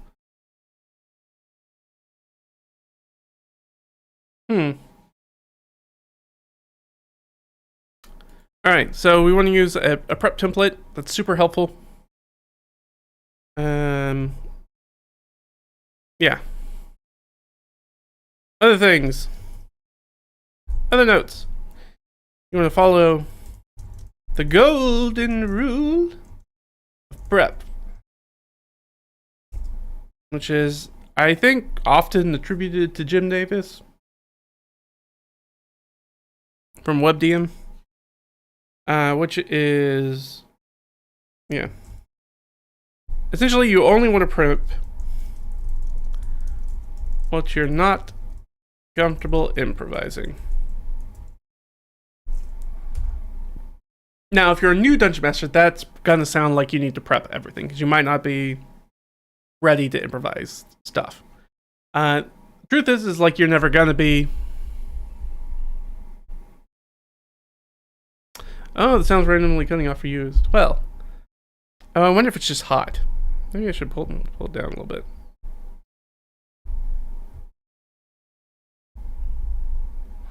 Yeah, pull it down. It might be peeking out. That could be it. Because, yeah, everything looks fine on my end. But it might have been peeking out. That could have been it. I mean, you are a crazy one. It's just, it has nothing to do with the sound. Fans. You're so crazy. So you want to follow that golden rule of prep. Only prep what you're not comfortable improvising, which is going to seem like you need to prep everything when you start out. Try to stick to the big stuff and let the details be very fluid. Like, you might not need to come up with so much, like a full backstory for every NPC. Sometimes, in case of most NPCs, they don't even need a name. Most NPCs are like transactional NPCs, or like, I go to the store to get rations or whatever. So I mean, you don't need to know what their traumas and their dreams are and all that stuff. You're just like, it's just a thing. They're just a person who's there. You don't even run that scene most of the time. You're just like, yeah, you go to the thing and you buy the stuff you need to buy. We're moving on. That's not an interesting scene. And you want to spend that last time preparing to improvise. So, when you think this, like, hey, I don't know, I feel really uncomfortable improvising, or I don't know what to do, what are the things that you struggle with to improvise? Like, oh, well, I don't know, you think about the things that, as a DM, that when you're put on the spot, you kind of get that deer in the headlights look, and you go, and you have to come up with something off the dome that's really difficult for you. Like, one thing that's really difficult for a lot of Dungeon Masters, generally not difficult for me, I feel blessed in that regard, but I know it's difficult for tons and tons of Dungeon Masters, is coming up with names for NPCs off the dome.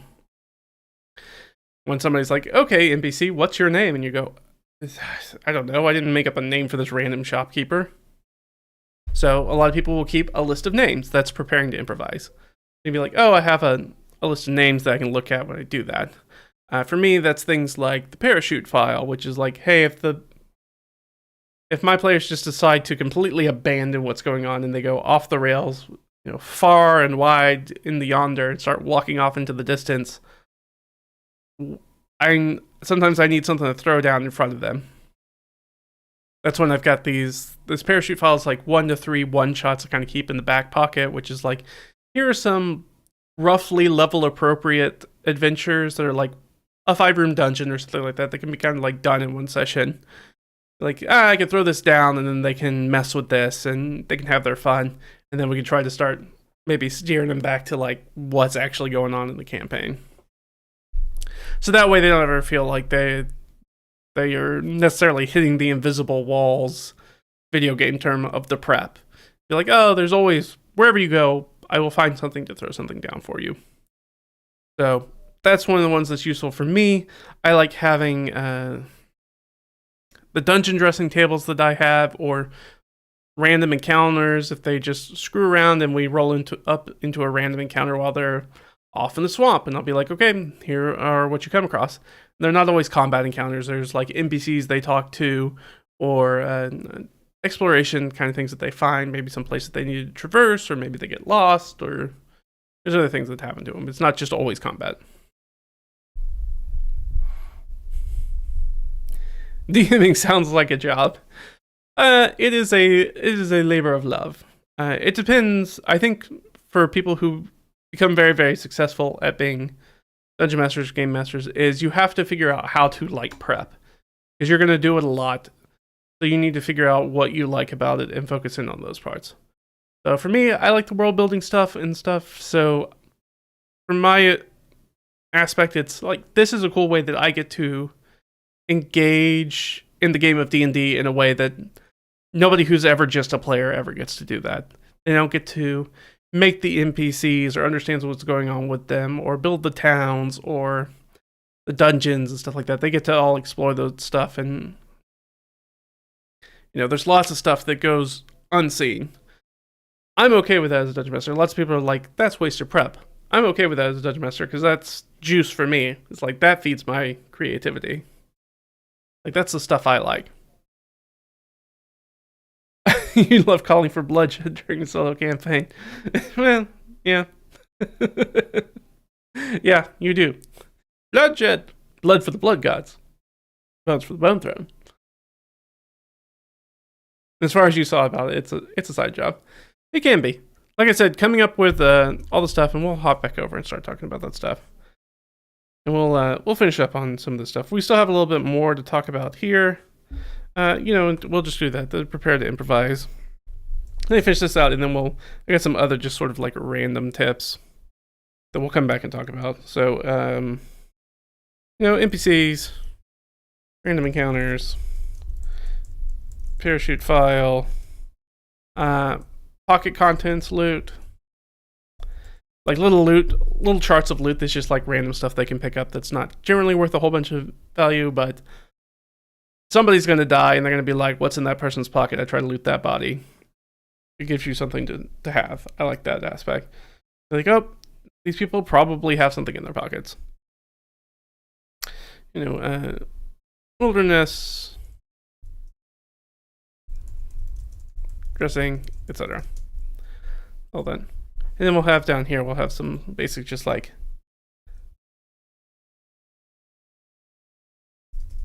some session prep tips. And we'll come back and do that here in a minute. But for right now, let's get back to this guy. We kind of went down the rabbit hole a little bit, which is okay. I'm alright with that. That's a fun thing to talk about. Always love session prep. I like to know what other people do and see how I can up my own game or change the way I do. The nice thing about having a template is that use the template but never be beholden to the template. Even if you look through the sessions I was having, is like that template is always kind of moving a little bit. It's never fully static. It does alter sometimes.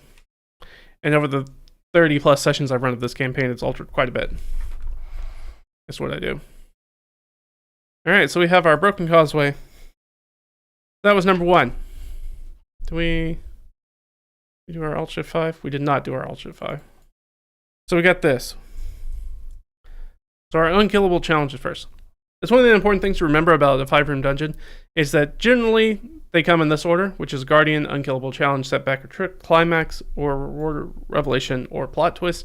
You don't actually have to do them in that order. If it's your first time or first few times running it, I'd say use the order. But after that, the entrance can be in any one of these rooms.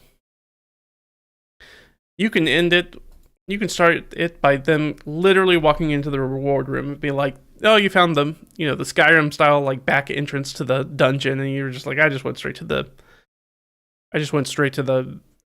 loot room, and then I can go through that, and maybe I'll come up against that climax with got like the dragon priest or whatever, if we're doing Skyrim, or the big bad Draugr that's actually level scaled appropriately.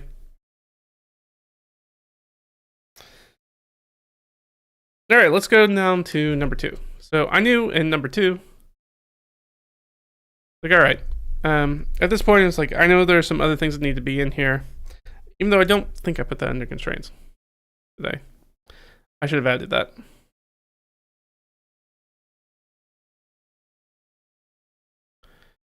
I mean, these are pretty much the same. We need to find the Vegeman Village / Warren. Is that there's a community there, or was. And that's what this is. The Vegeman Settlement, and that is a DC 17. Using that. So, alright, what does this settlement look like?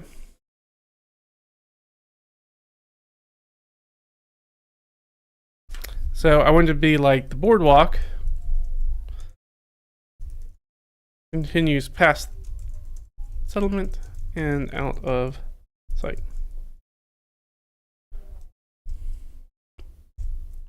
Boom. Perfect. About 2 dozen huts. The ground is thick. Flourishing undergrowth and lavender blight.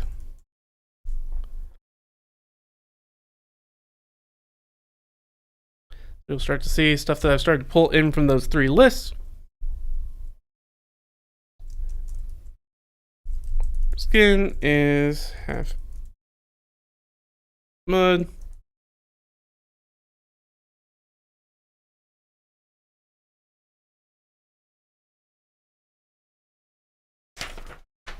Now I'm trying to read my own handwriting, and that's a struggle sometimes.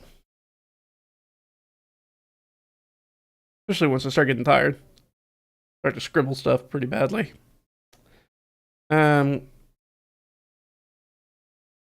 Oh, next to a mound.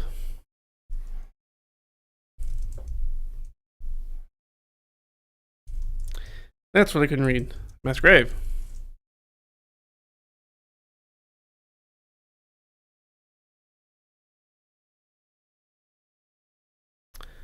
I have an empty water skin half buried in mud next to a mound. A blighted Vegeman. And that's what I was trying to read.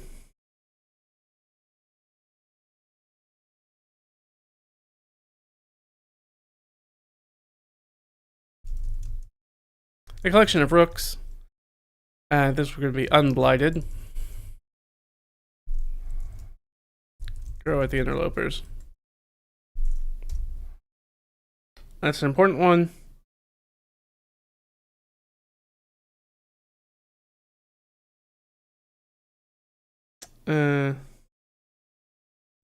On the scene.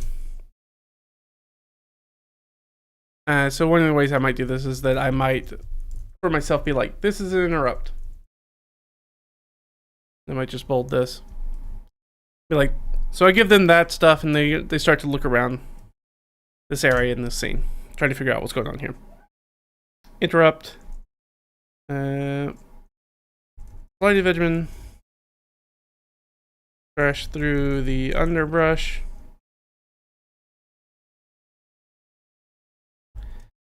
and appear with improvised weapons.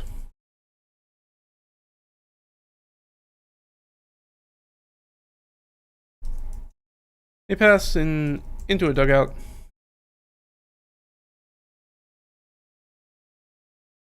There's a hut.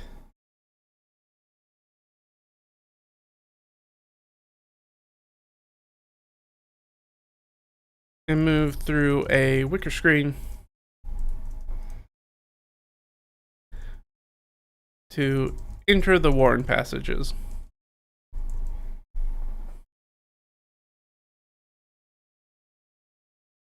Because if we look up here, you'll notice that 2 goes to 4.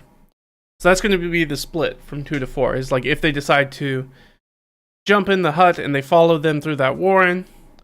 The idea is that I have a sneaking suspicion if I do this interrupt, I'm going to give them like plenty of heads up that these guys are coming. They're going to be crashing through the underbrush before they have a chance to see them. So there's a likelihood that my players will hide to avoid this confrontation or to try to get the drop on these guys. And then as they see them and notice that they're not actively looking for people here, they're going to flip around, probably go down into the hut. They're going to go through these passages and go into the warrens underneath, which is going to lead them to Area 4. Or they can follow the boardwalk that's continuing, and that goes to Area 3. That's the idea. So we're already telling them, it's like, hey, there's a passage here, and there's different stuff you can do.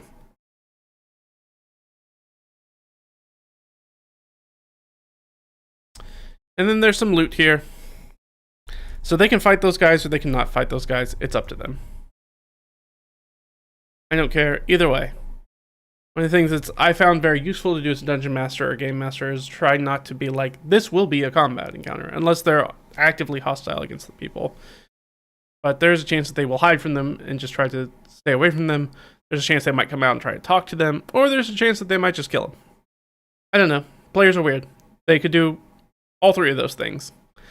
They could hide, jump out, try to talk to these people, things go badly, and then they just kill them all.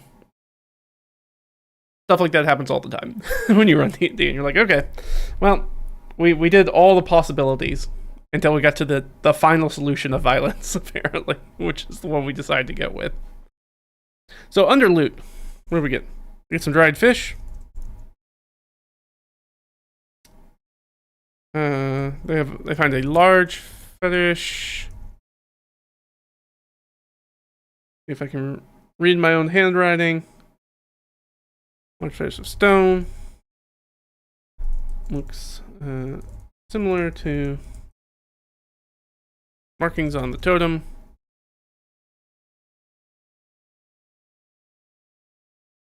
ID it as some sort of ward.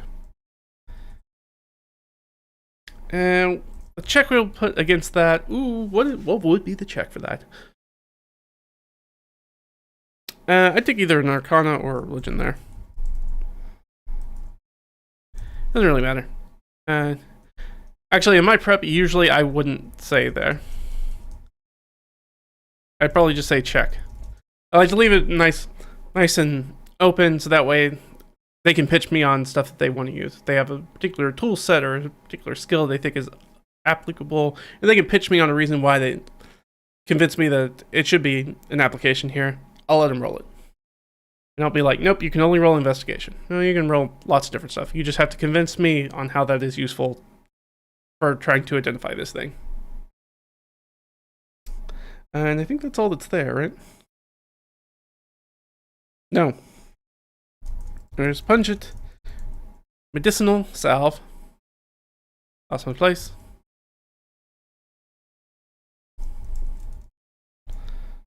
The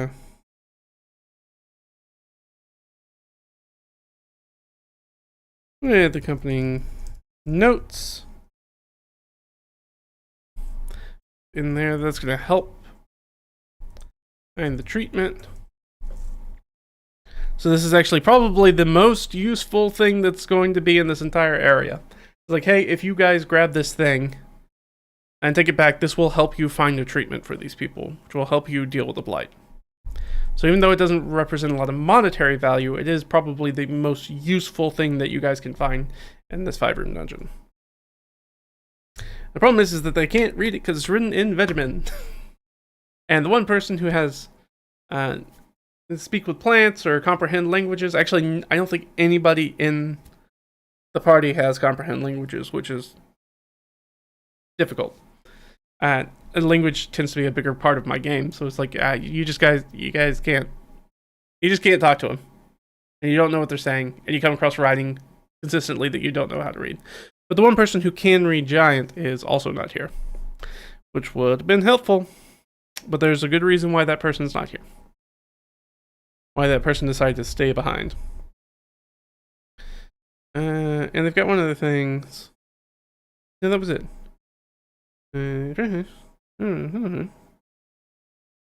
Oh, yeah. Yes, that's it. Perfect. Alright, so that is everything at spot number 2, which is our Vegemin settlement. So, we can take a look at our things up here, and we can see exactly what I moved through here. Alright, what is here? Well, what is the thing that they're looking for here? This is one of the things where it's like, oh, I did the thing before I did the thing.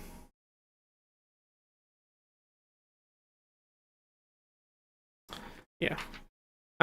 So technically, we're filing this one under number 2. We're saying, or number 4 in this case, that this is the climax. It's the important thing. Good golly, Miss Molly. There we go. So it's not necessarily a combat encounter. But this is like the most important thing that they can find here. But it's not really the full revelation, because the revelation is actually something else. If they but they can stop here, they've gotten what they needed, and they can actually just leave. They can just nope out of this 5-room dungeon, which is an important thing. They are on the time crunch. I wanted that to be a possibility for them. They can find something, they'd be like, we think this is important, we're grabbing it, we're under a time crunch, like an hour's kind of time crunch, so we're just going to grab this stuff and start heading our way back. Because if we don't show some sort of forward progress, somebody's going to show up with a bunch of soldiers, and they're just going to murder all these refugees. And we don't want that to happen. So we got to show some sort of forward progress, even though there is probably more stuff we could do here. This is our climax.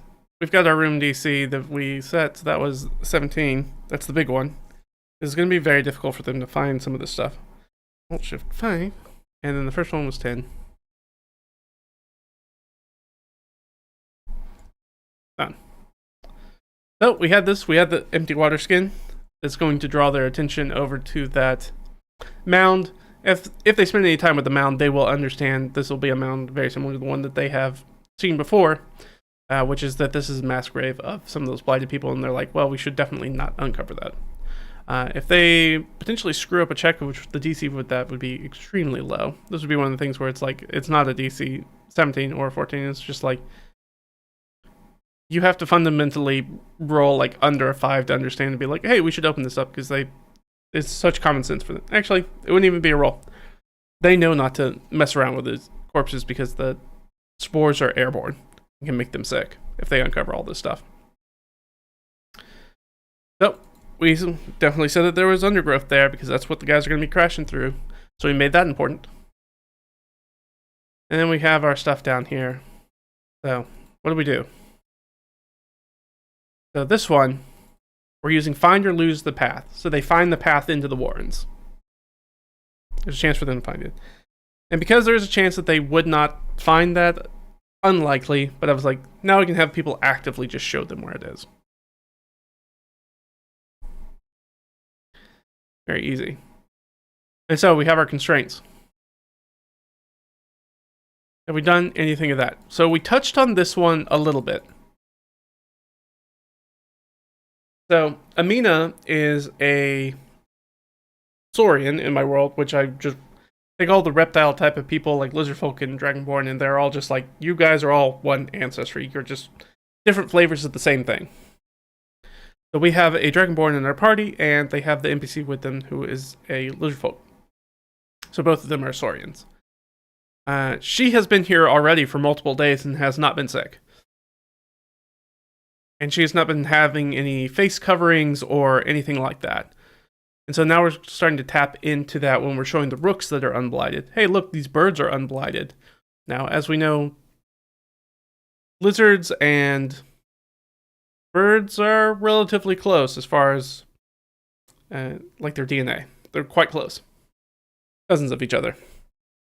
So it'd be like, oh, if I have smart players, which occasionally I do, there's a clue here. I'd be like, oh, interesting that these creatures are unblighted. At first, they're probably going to think they're magical if they even have an opportunity to mess with them. Because again, they don't have anybody that can speak with animals that's with them. Unfortunately. If they did, they might be able to find out some stuff about it. But we'll find out that, hey, this stuff isn't going to affect the two of them very much. Everybody else needs to be pretty careful about this, but the two of them seem to be doing fine. So I'm just going to change, basically, in the background, I'll change the DC for stuff when they're rolling on that. Because I don't want it to be an immediate giveaway. I want them to kind of figure that stuff out in-game, diegetically. I don't want to be like, oh, when the mechanic happens, and this person has advantage on that because of something. And you guys are, oh, okay. I want them to figure it out diegetically.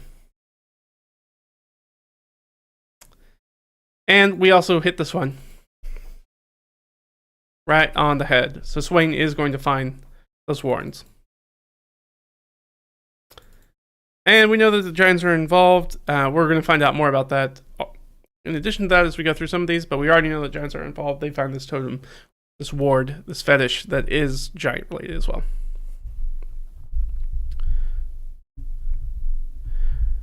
Are there any campaigns I know of that are just mega? Yeah, there are a bunch. Undermountain. Mad Mage is a total. That's completely a mega dungeon.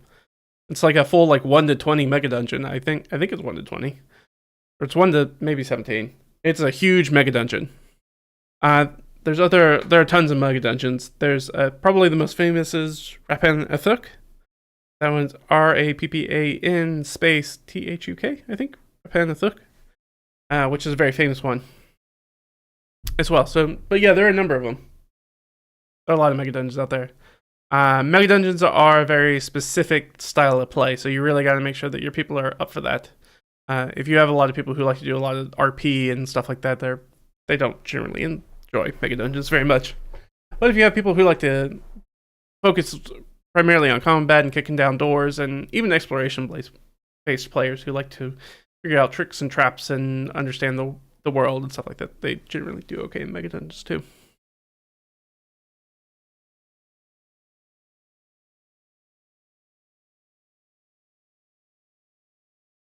Time to sacrifice the rook. It's weird fetishes they got, but I won't judge. Yeah. It's always a fun word to bring up. Everybody gets a little tee-hee. Alright. And then we'll head on and we'll do number 3. Just move this down. Number 3 is going to be the Hillock Shack.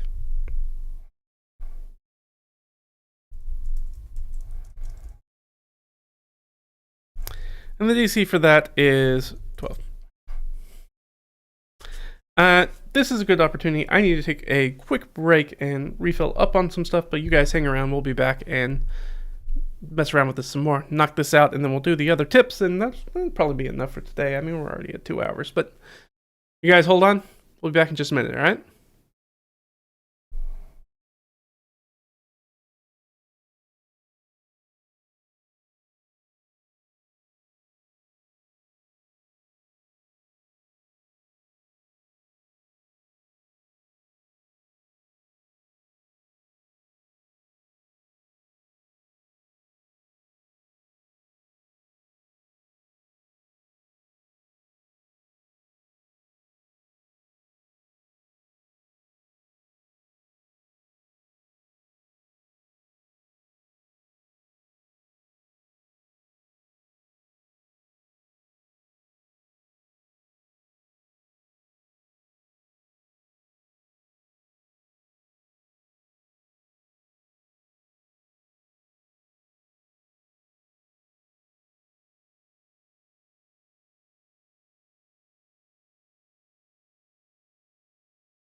So I'm listening to Flamingosis. It's a live set, and they were like, "So, anyways, we were having technical difficulties on song 1. Do you guys care if we just do that song over again?" So they're just doing the song over again, which is wild. It's fun.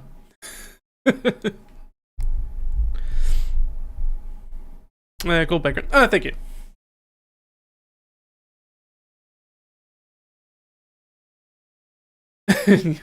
I don't like gingerbread. You're not a gingerbread fan, huh? Interesting. I like gingerbread. Gingerbread was definitely a thing that I felt like I started to like more as I got older. Understandable. Not many like cannibalism. Gingerbread's like a lot of sweets. I don't have a particularly big sweet tooth as a person in general. But definitely, like, as you get older, your taste buds change, and like a lot of things are really super sweet for me. So I tend to like things a little bit more like gingerbread that aren't quite as sweet, and have some more kind of strong flavors kind of going on. All right, let's hop back in. Let's do the Hillock Shack. Let me set this up real quick. Do we want to do the Hillock Shack, or do we want to jump back in and do? Well, you know what? Let's do the tips. How about that? Let me get. No. No. There we go. All right. Yeah. Let's hop back in and do these other ones. Here we go. All right. So, other tips, handy dandy tips that I've written down during the take notes during session. Yeah, I already said that one.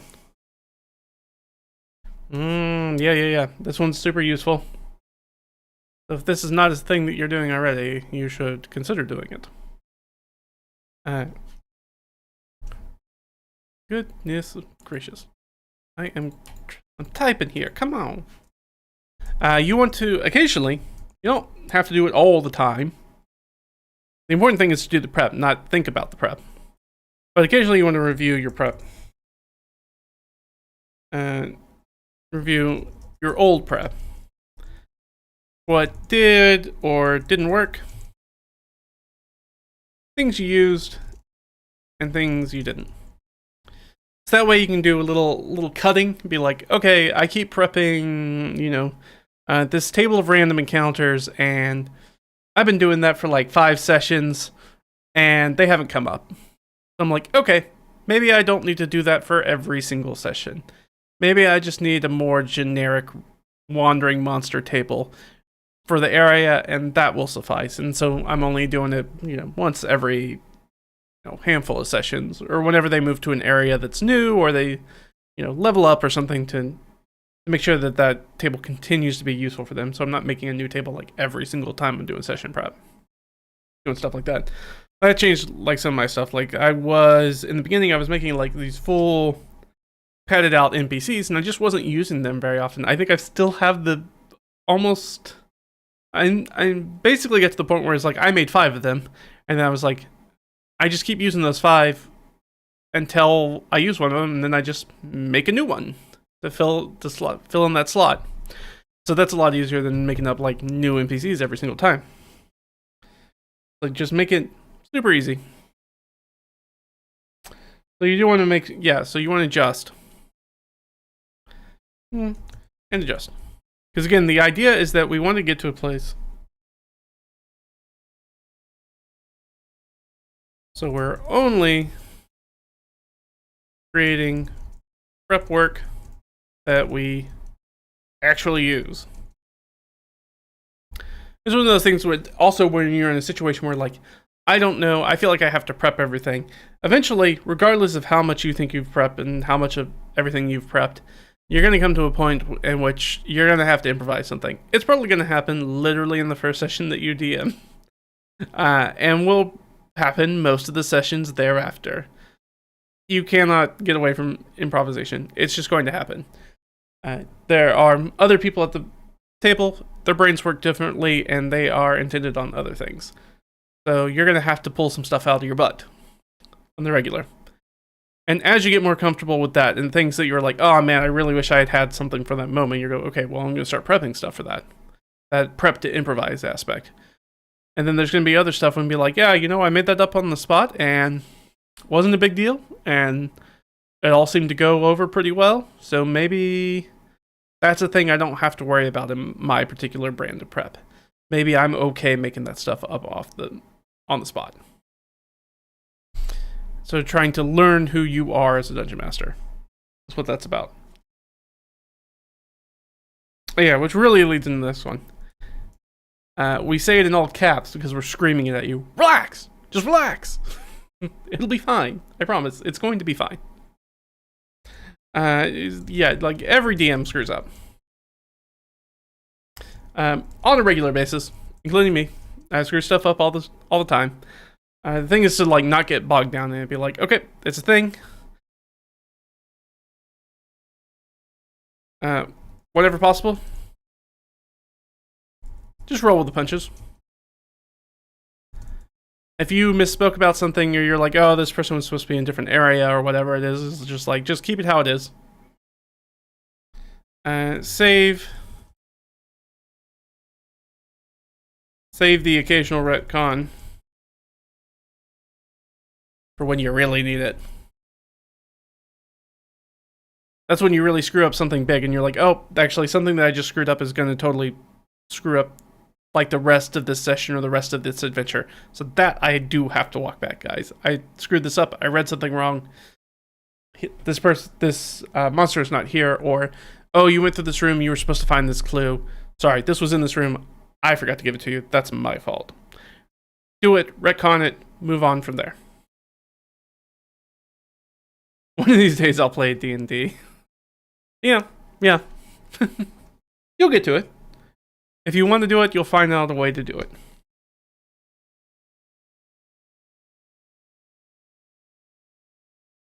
Yeah, and this one is listen to your players and try to incorporate their ideas.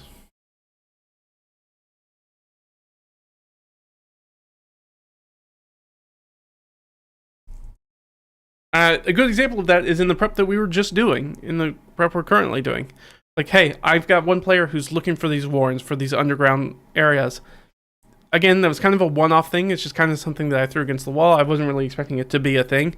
But that's like 2 or 3 sessions now that he's looked for that, and I haven't had anything for that. So it's like, now it's time for me to give him the payoff for that. I gotta incorporate this thing because this wasn't like, oh, there wasn't anything there. Anyways, I moved on to something else. Like, no, they keep circling back to it. So I gotta make sure in this time there is some sort of underground warren passages that they're gonna find, and that's gonna lead them to an important place. Like, yep, just do that. Listen to your players. Try to incorporate stuff from them. Put it under here. Steal their better ideas. And pretend that was the plan all along. Sometimes this will happen. If you're a DM, it will happen. It depends on your group. Sometimes in some groups it happens a lot. In some other groups, and it depends a lot on your GM style too. In other groups, it doesn't happen as much. Where your players are trying to put together some mystery, or they've got some clues or some secrets that they have, and they're like, oh, they've come up with an idea that's actually way more interesting and entertaining than the thing that you thought of. What you should do as a Dungeon Master or Game Master is to just steal it. Just be like, man, that's better. We're just going to do that thing. Don't tell them. Just take it and do it. It's a really great thing to do. Make sure. We'll put this up there.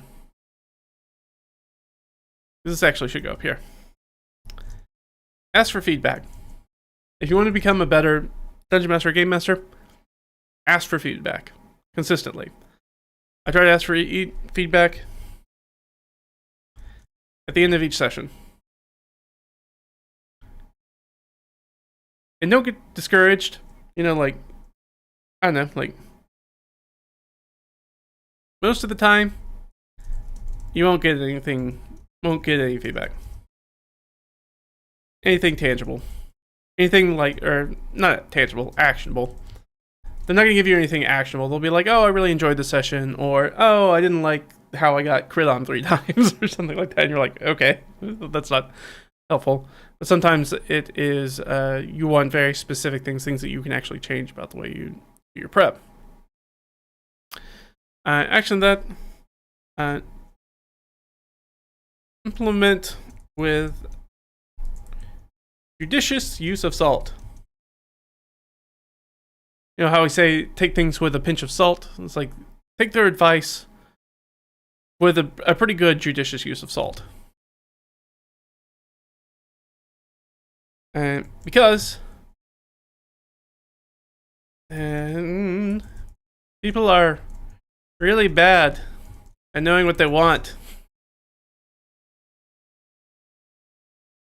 This is why this... No, that's not correct. This is why focus groups are kind of a flawed thing, which dovetails very close to my actual job, which is more of a marketing thing. Is that thing is that people will tell you what they want, but people, in general, humans as we are, we're really not good at identifying things that we like. But we're exceptionally good at recognizing things we don't like. So we're really good at negative sculpting, where you take, like a big stone and you sculpt a marble figure out of it. We're not as good with additive sculpting, where we're like, I make a vase from nothing. That's harder for us for whatever reason. That's how our brains work. So people are not generally very good at knowing what they want, especially if they've never had it before. The thing that always comes to my mind is like video games, when people are like, oh, the fans always wanted X in the game, then we added X to the game, and then everybody hated it, and everybody stopped playing it. It was like, yeah, because people don't necessarily know what they want. Try a catchphrase. Memorize line. This is super helpful.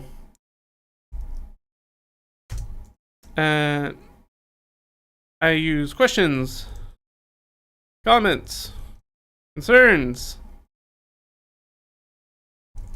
things you liked, things you didn't like. You would like to see more or less of in future sessions. And I don't always have this right off the top of my dome, but it's pretty close to this almost every time.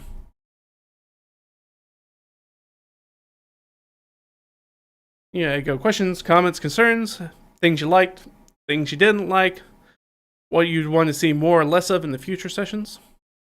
Pretty much like that. That's for that feedback. Somebody would be like, we haven't had combat in like 2 sessions, so we're getting hungry for combat. That's a good note. Be like, yeah, you're right. You guys haven't fought anything in 2 weeks because you've been talking to people and going through the marsh. Yeah, I need to find a way to, even if it's a random encounter, I need to put some sort of combat in front of you guys next time. So maybe next time I know, all right, I'm going to write that down in my notes, and maybe that's going to be the start of my next session, is that first one's going to be some sort of combat encounter, just to like kick it off. Just because they're kind of jonesing for it.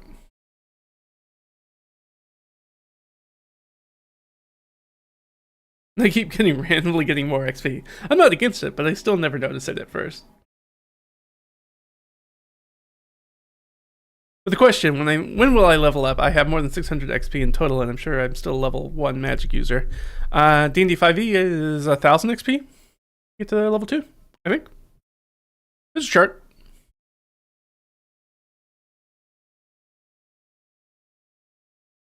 Yeah, I think it's 1,000 XP to level up. Unless they've changed that in 2024. I'm not sure. I don't almost never use the XP leveling. I'm not sure off the top of my head. And then one of these things that's down here about listening to your players and incorporating stuff, and I think there's just a good basic. You know what? This is really going to be. Should this go in other notes? Yeah, other notes. Don't draw back the curtain.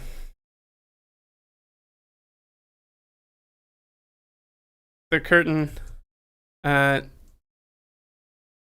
no one wants to actually meet the wizard. Nobody wants to really meet the Wizard of Oz. It's really very, very common. There's a lot of temptation when you're the Dungeon Master, Game Master, to be like, I want to tell you guys about what's going on behind the scenes. Let me tell you about all the cool stuff we did, some of the stuff that you missed. That was like, and stuff like that. The truth is, don't do it. Find other people to share that information with, other Dungeon Masters or Game Masters who are not involved in your group. Showing your players how the sausage is made, or that the things that you did have prepped or the things that you didn't have prepped, takes away some of that ephemeral sparkle of fantasy. So just don't do it. That is probably one of the better pieces of advice. It will make your games feel a lot more magical if they don't understand how things are, what happens behind the screen.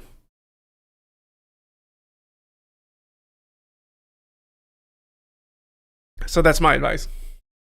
That's contradictory. Some people, it depends on your players. Like, as a player, I'm always happy to talk to my friend who's the DM in the campaign, run about stuff that's happening in the campaign. I tell him that I'm like that with people who are like, hey, can I tell you about this movie that I watched, I'm excited about. I'm like, yeah, sure. I don't really care if you spoil a movie for me. If I'm going to watch it, I'll watch it. Me knowing the ending of it doesn't necessarily mean that will detract a lot in my viewing of it, with the exception of something that's like the entire thing is the mystery. Something like a Sixth Sense or something. It was like, if you find out that, spoiler alert, the guy's been dead the whole time, and that recontextualizes the entire movie with one reveal. It's like, okay. But anything other than that, like, I had somebody ruin a bunch of Game of Thrones for me when we were watching like season 1 of Game of Thrones. And I was like, that's fine. I probably won't remember most of it. Now getting to the end of the show, I was like, well, I didn't watch the end of the show, and it seems like I kind of dodged a bullet there. People were really upset about the end. Even magic looks like science if you don't learn it. That's right. That's the quote. It's not Asimov, is it? I can't remember which science fiction author it is. It's like technology sufficiently advanced is indecipherable from magic. But yeah, so if you want to, like, Bulletproof D&D session, this would be the stuff that I would talk about. I think the only other thing that I haven't put in here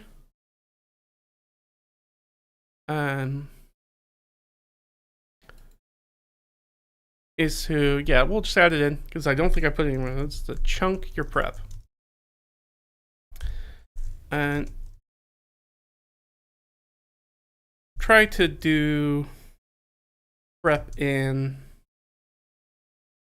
lots of small stretches, then one sit down session. Which is essentially, try not to procrastinate. This is a good example. So that's one of the things, like, what is the like one thing I can do today for session prep?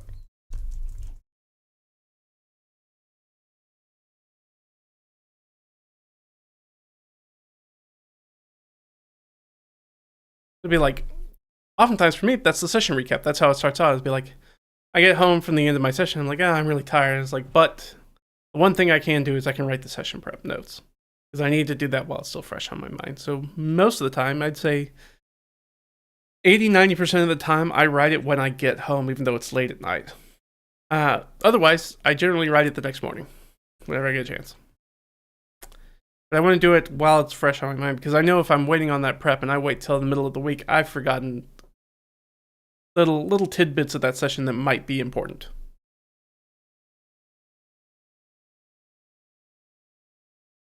What spoilers? I'm sorry I spoiled that. What is it? Close to 30-year-old movie now. Oh no. Yeah. I don't know if you know this. The guy's dead in Sixth Sense. Sorry.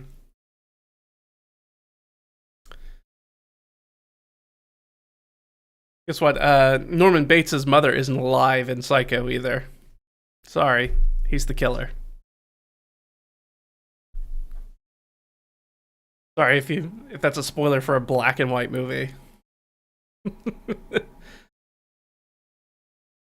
Yeah, so I like to focus on doing like little chunks of session prep, so that way I'm kind of building on it. Like a good example is the stuff that I'm doing right now, which we're gonna flip back over to because we're done talking about this.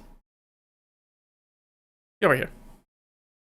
It's like doing this. So I'm building this 5-room dungeon, right? Or I've already built it. I'm just rewriting it out for you guys, talking about the process with you. Is that I've already written this stuff down. I've already done it. This game is going to be for like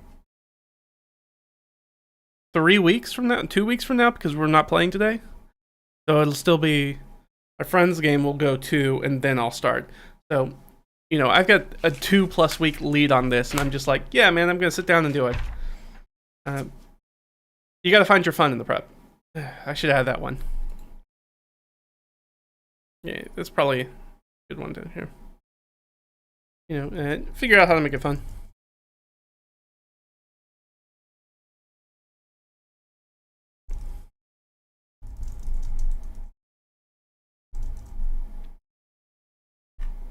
For me, sometimes that's about discovery. Like, exactly in this 5-room dungeon. It's like, I don't know. I didn't know what this was going to look like before I went in to do it. I was like, I don't know what it's going to look like. So part of the joy for me is like, I'm going to grab some random tables. I'm going to roll these guys right here, the stuff that's happening. And I don't know, I'm going to pick something out from that. I'm going to use 5-room dungeon. I haven't done one of those in a while.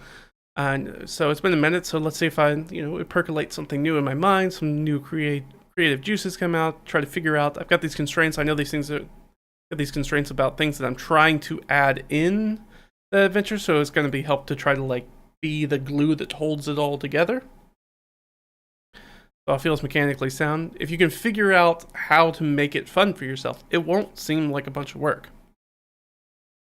And like I said, doing the session prep, like if I was trying to prep for this session the night before, I would really, really struggle.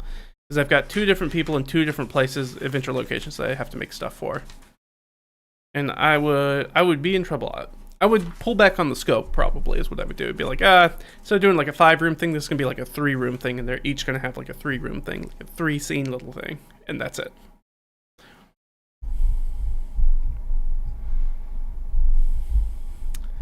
Just for the record, one will be in the Outcast Fireball in the chat. I don't care who gets it. Everyone who will be there will know the taste of fire. What? I was going to watch that tonight. Bad luck, man. I'm sorry. What's night again? Nice. So we're going to jump in. Let's do our Hillock Shack. Unit number 3. Alright, so we've got the boardwalk between man-sized hedges circling a pond. You can already start to see them starting to pull that stuff in from those things, from our different roll criterias. And I wrote really small, so now I'll have to get my eyes out. Terrible, small, messy handwriting. I'll pull it like a drawbridge. Got it.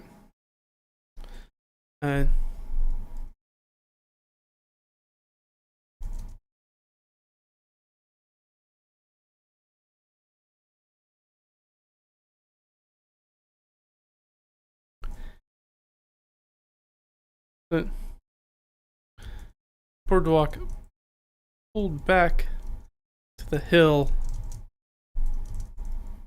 other side.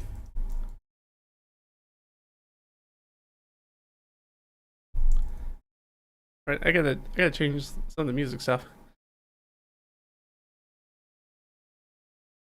Like doing crowd work. I don't care about you talking to the guy at the concert. And poor man, drawbridge. Basically, there's a section of boardwalk that actually comes up, and they can grab that and they move it back. That way, there's a moat essentially.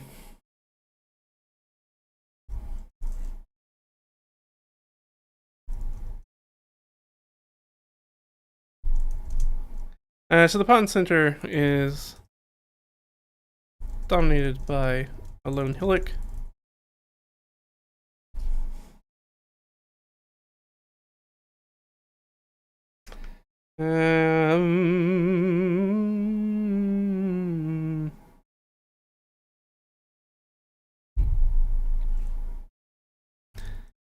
At the summit is a large, giant log cabin. The bottom,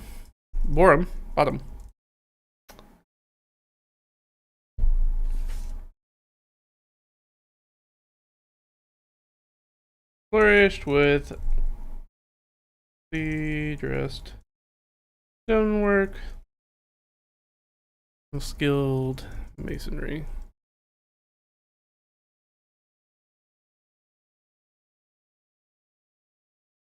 And I wrote something else down here.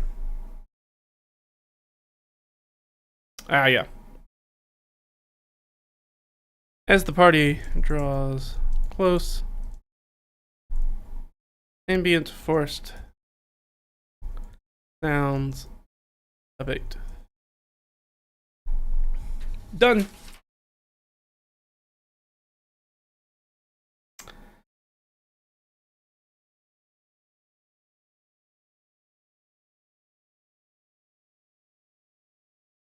Any noise, I'm gonna put this as a sub.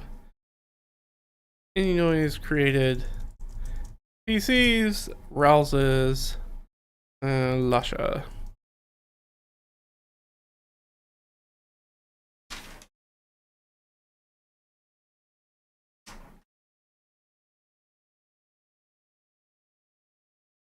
Giant caretaker has wide eyes.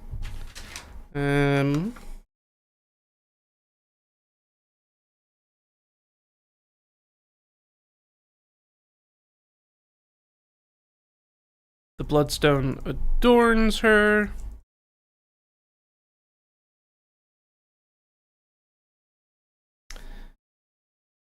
She is covered in lavender blight.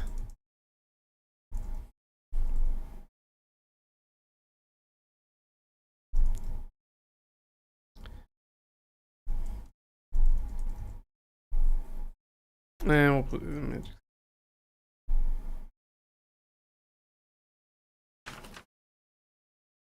I think that was it. Yeah, so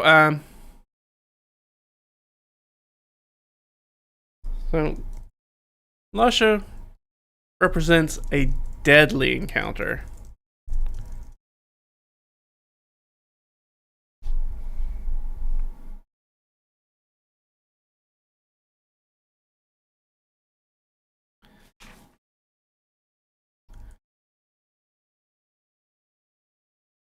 You should avoid fighting her at all costs. Alright, inside. Cabin, the floor torn and dug down.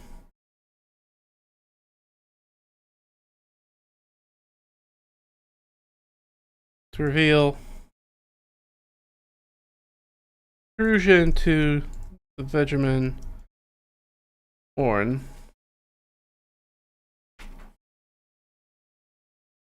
Between locations 04 and 05. Loot. What do they find in there? They can find a brass lamp, pair of broken glasses. Oh, I'll just do it this way, in size. So these are glasses for a medium-sized creature, so not the giant's glasses.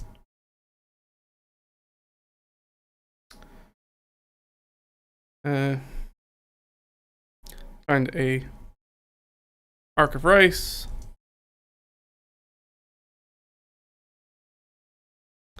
A medium-sized key. All right. So yeah, that is the Hillock Shrine.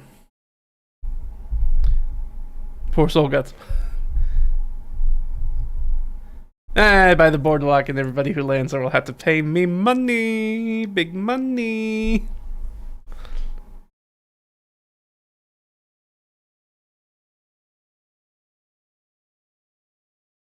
Oh, Lusha almost sounds like, unfortunately I can't read Cyrillic.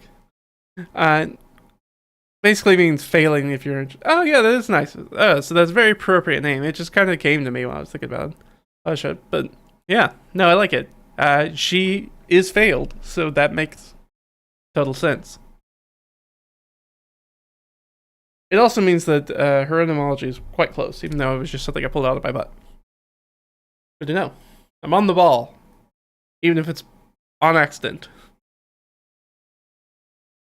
If I'm a good DM and somebody tells me that, if you were my player and told me that, I'd be like, yes, that's weird that that's her name. And it's totally not by accident. I totally have named them that on purpose.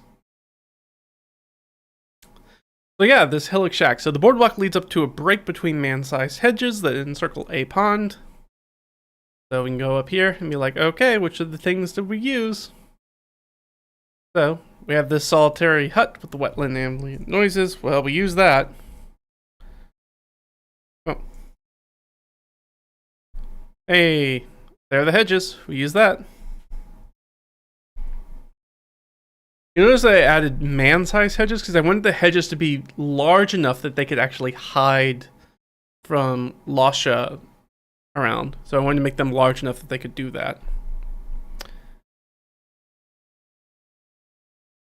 We also have this wooden shack on a hillock surrounded by water. Guess what? We got that. We also have the half-sunken stones of an ancient stone wall. But we're going to touch more on that here in a minute. Both of these are coming up here in a minute. Even though we could say that either one of those is pulled for this one.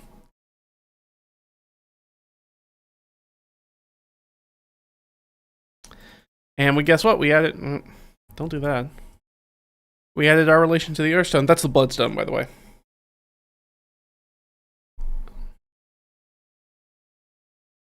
We've got that one. We've nailed most of our stuff already. So we're doing a good job. Really tied it in, got most of it done. And remember, they drop into that one and they can go to either number 4 or number 5. Again, rewarding my player who is interested in like the Warrens and has keep pushing on that. Is be like, hey, if you drop in there, it's going to give you the ability to go to 4 and 5. Even though 4 is a place they can go to already, if they just follow the overland route, they can get straight there.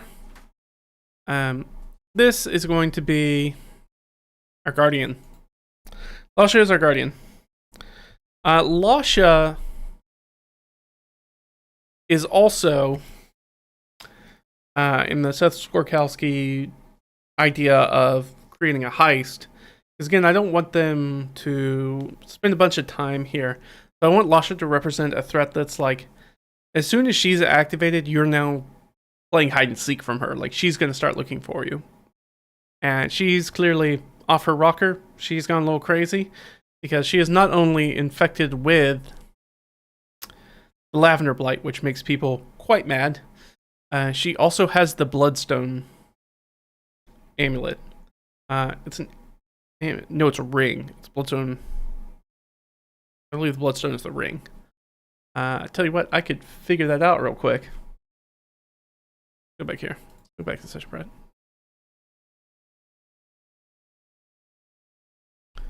Oh, I didn't put it in this one. That's alright.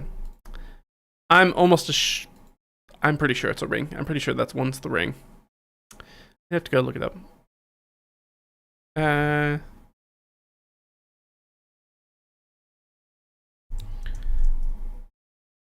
think that is the one that's the ring in the Aethermaster suite.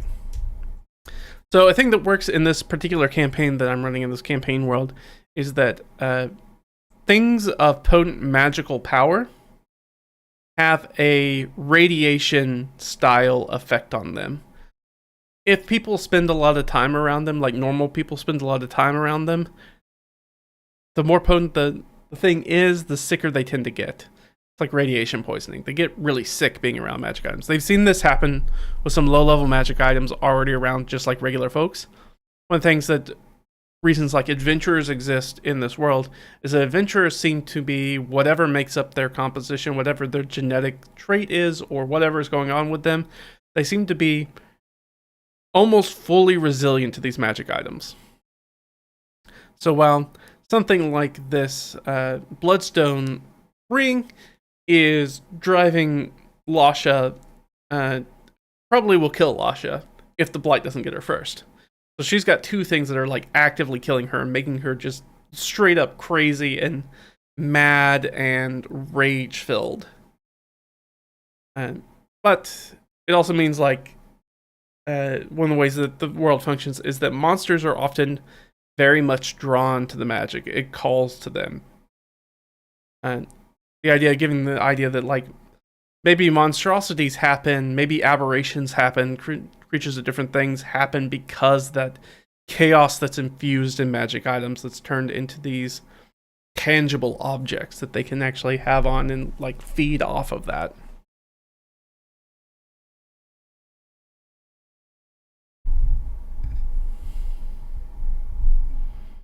I guess because shit is kind of like that, and it sounds somewhat like. So that just worked out by itself. Yeah.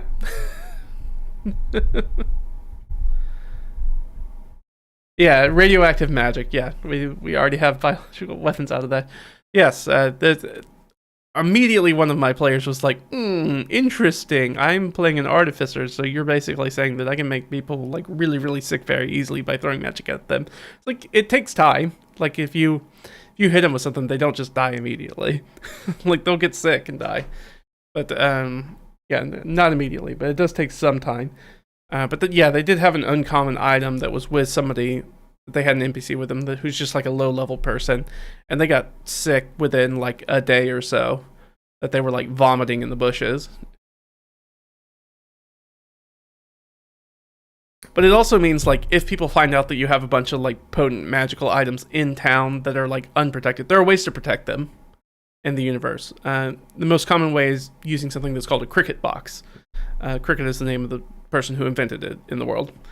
And it's basically like a lead-lined chest that's got a bunch of magic wards on it that allows it to kind of like lock all that magic inside to make it an easy way for like normal people to transport items of potent magical power without just getting killed by doing it.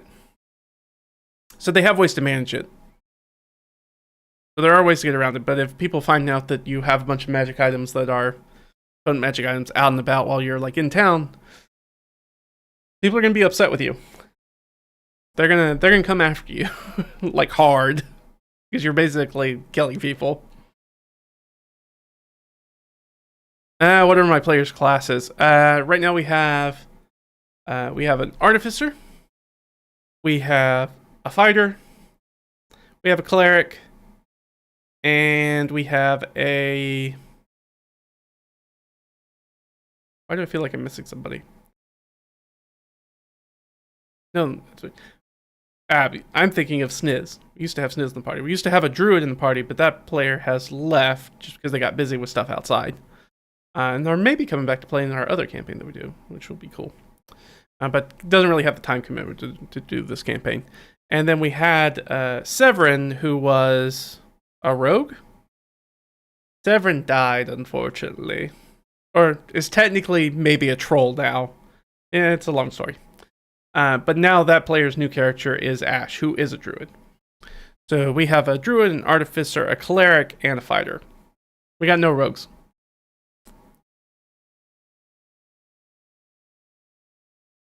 Yeah, enough radiation.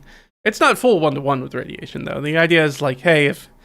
I mean, unless you're pulling out like maybe an artifact level thing, but something that's just like an uncommon thing. And most people are okay with common magic items in the world. So you don't have to worry about the radiation working too fast. Like most people can take some amount of radiation. Kind of like flying on a plane actually gives you quite a bit of radiation. It actually can be really dangerous if you fly a whole bunch because you get pretty high doses of radiation over a long amount of time. But yeah, you can take some irradiated stuff. It's like getting an X-ray or something like that. It's like it's probably going to be safe for you to quaff like a common healing potion or something like that. That's fine. Any sort of common ones. Sounds like a well-rounded group. They're a group anyways. They struggle. They struggle. They don't have a good arcane caster, and that's tough for them. They do have, before they got the druid, things were a lot tougher because they didn't have anybody with nature or survival, which, playing a very hex crawly kind of game where they can get lost, which happened multiple times, or they just need to figure out how to get places, or figure out what was going on with the blight and stuff like that. They didn't have anybody who was trained in nature to help out with that stuff. But now they do, and that helps. Now, did they bring the person who has nature on this specific quest in which it would be useful? Nope, that person's doing something else. Again, they're working on the same problem, just in a different faculty. They're doing something else. But yeah, we've got everything in there. We've got the hillock. We've got the summit. We've got the, as they approach, sounds go quiet, like to not only make it easier for Lasha to hear them doing stuff, but also to give this idea that, oh, something's wrong with this area. And as the PCs approach it, like the players should start to understand, oh, something's not right here. Something's wrong here. And if they get the cue, they'll start to be quiet.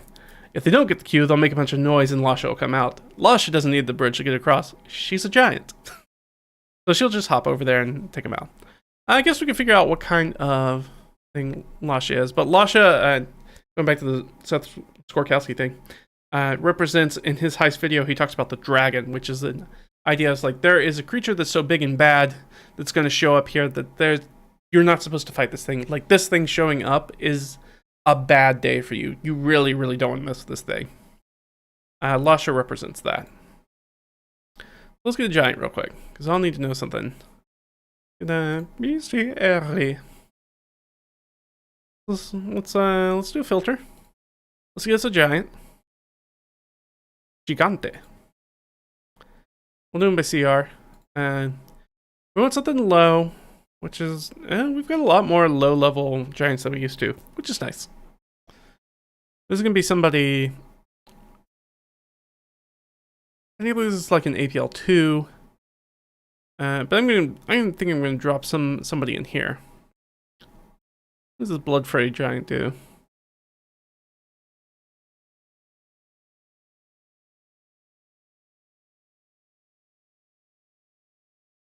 After a creature the giant can see is dealt damage by a foe within 20 feet of the giant makes a chain attack against that. Alright, well that won't work. This is pretty speed. What about this Finseer Skirmisher? Regeneration. Ooh, that's tough. I like that. That can tie in with the Bloodstone, maybe. Sunlight hypersensitivity. They don't really have that. Oh, but this fits in like the mud to stone stuff. Ooh, this will work really cool.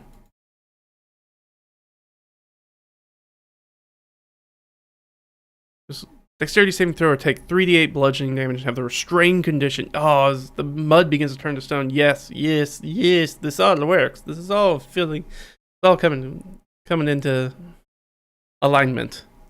Yes, I can make this happen. We're gonna get rid of the sunlight hypersensitivity, I think. Other than that, yeah, this should be fine. It's a little troll adjacent. I don't hate it. Let me look at a different guy. So I think I'll do that, but what I'm going to do is I'm going to take one of these other guys' hit points. Because they won't have regeneration. That doesn't make sense for them to have regeneration, I don't think.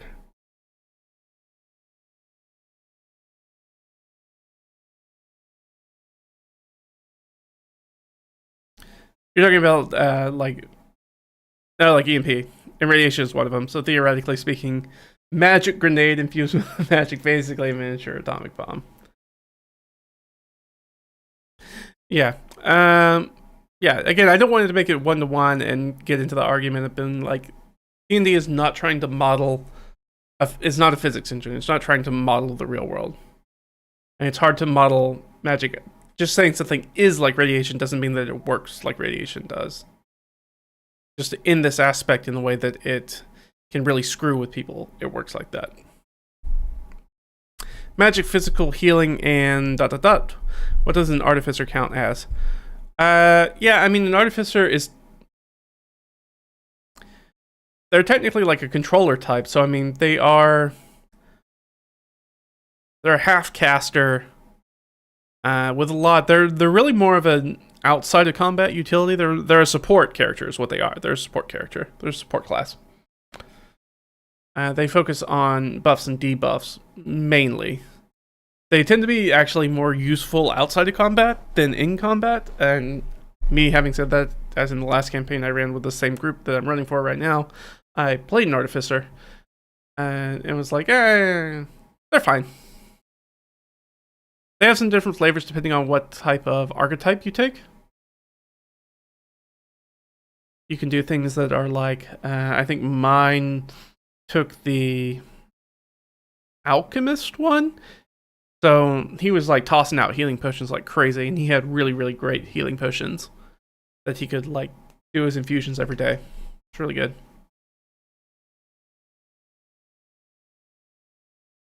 The only thing that changes about the mini atomic bomb thing is me saying, I'm not gonna let that happen as a DM. Like, no, you can't make an atomic bomb. Do something else. That's what it does. It's gonna be the hard no for the DM. It's like, no, you can't make spells that are more powerful than spells. Because I do have the artificer, the player who's playing the artificer is that kind of person, and I have to be like, nope, that's a hard no. Alchemist can be really fun. It's actually the one that people hate the most as the sub archetype. People don't like that one. I like it. It's just very support role filled. I'm like, that's cool. There are other people in the party who do damage. I don't need to do that.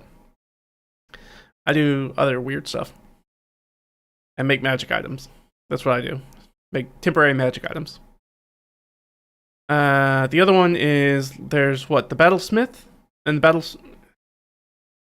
there's one that gives you basically like your own like gadgeteering beast companion, which gives you an iron defender. And the other one, basically, you make an Iron Man suit of armor. One of those is the Battlesmith, and one is... Yeah, that's the Battlesmith. And the Artillerist is the one I think that gives you the Iron Defender. Which makes, basically, you can make like a walking cannon. Cool thing. So yeah, I think we're going to go with Finn's here, Skirmisher, and then I'll know to mess with that later. Rouses Lasha. And I'll go ahead and put that in there so that she is a Finn's here. Skirmisher. CR6. I'll bold that so I know. I know that I'm going to go back in and change that stat block, so I don't have to worry about that right now. But I will go in and do that.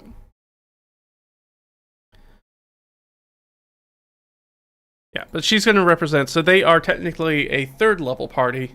And we can look at that real quick.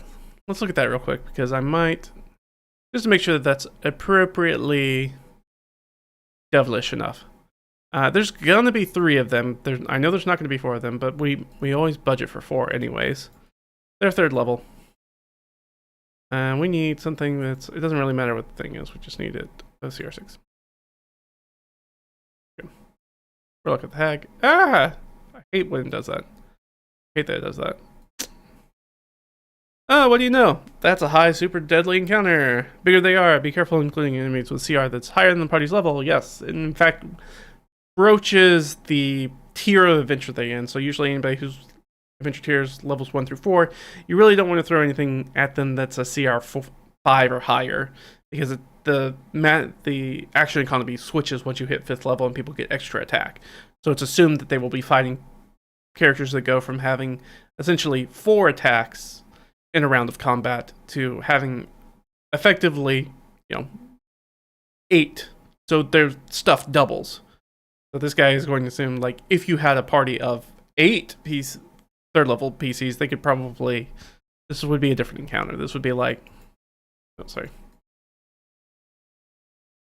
Yeah, so it'd still be a high encounter, but this would be a manageable encounter. This would be a encounter I would be confident pretty much throwing at them. But that just making sure the math works out for that. But our party size would be 4. Let's do the 2014. We'll just check it real quick. I'm sure it will also be just as awful. Hey, what do you know? It's super deadly as well. Approximates about a, what is that, about a quarter of their adventuring day? No, less than that, like a third. Then, yeah, a third of their adventuring day. Nice knowing you. Unless you or the party have some tricks up your sleeves, this encounter will be very difficult and potentially lethal. It should be lethal.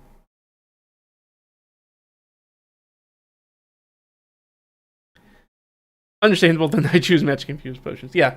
Or a gun. A magic gun. Yeah, our artificer is building a gun. As soon as he gets downtime, he should be done. He might have one more check on the blueprints.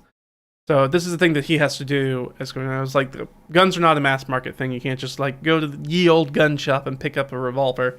Like, you can make a gun, but you have to like do some learning and talk to some people and see some guns, which he's seen one gun, and try to figure out how to make your own.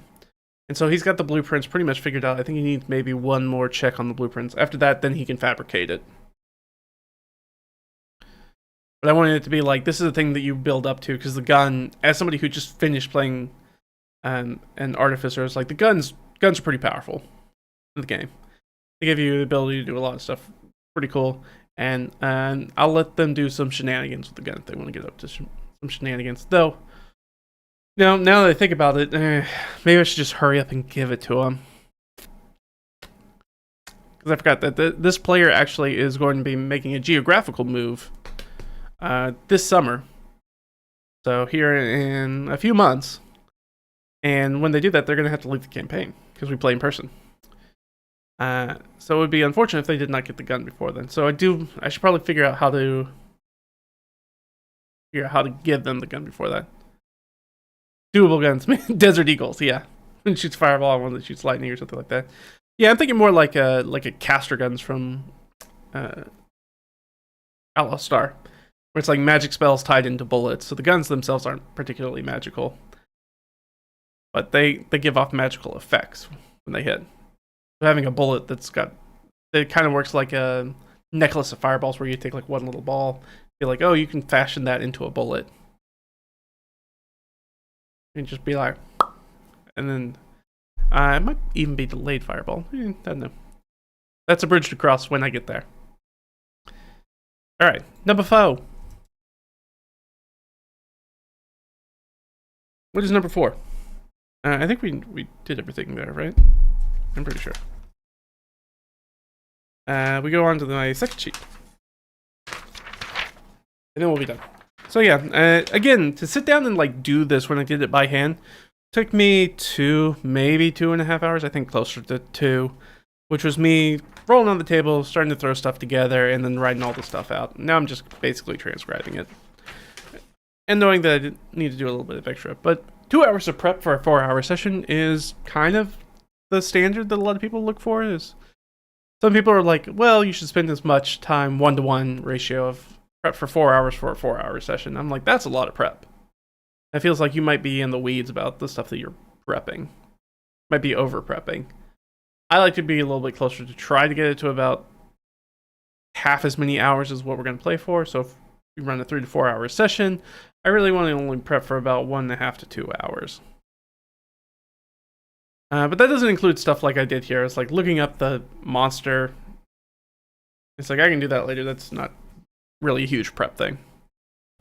That only takes a few minutes. So I don't care about that. I can always figure out what the stat block is going to be later. And if I need to make up a stat block, I'll do it then. Next is the crocodile pool. You see, for that is 12. Let's make sure that we got everything. I think we got everything. Oh, we didn't get this guy.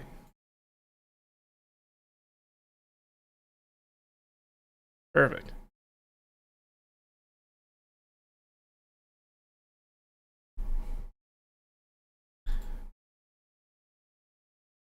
So the crocodile pool is our next one. So I assume that people are going to... I wrote the introduction from this that they're coming from the Warren path. That might not necessarily be the case. No, actually it does have to be the case, because there's no other way to get there. I mean, they could... If they go with something stupid, I'll let them stumble across it outside of the Warren path, but the general way to get here is there's 2 different locations. 2 and 3 both can lead here underground through the Warrens to get here. So, the Warren path rises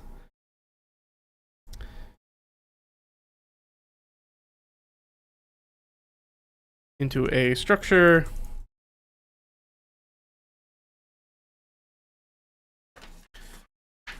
in standing water.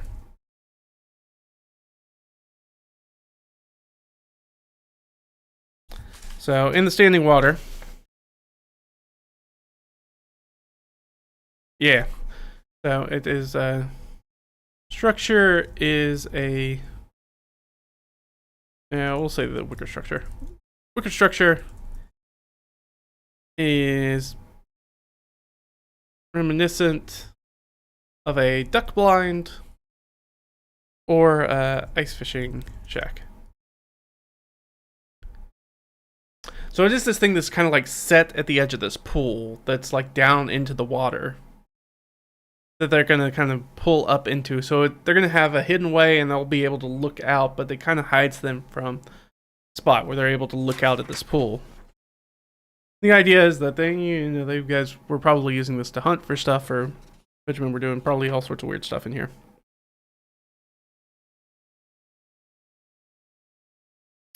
They can dip the water and exit the shack into a small bayou. So in this small pool, I guess I could name it the Crocodile Pool. Crocodile Bayou. Helps if I spell it correctly. Down in the bayou. Oh no.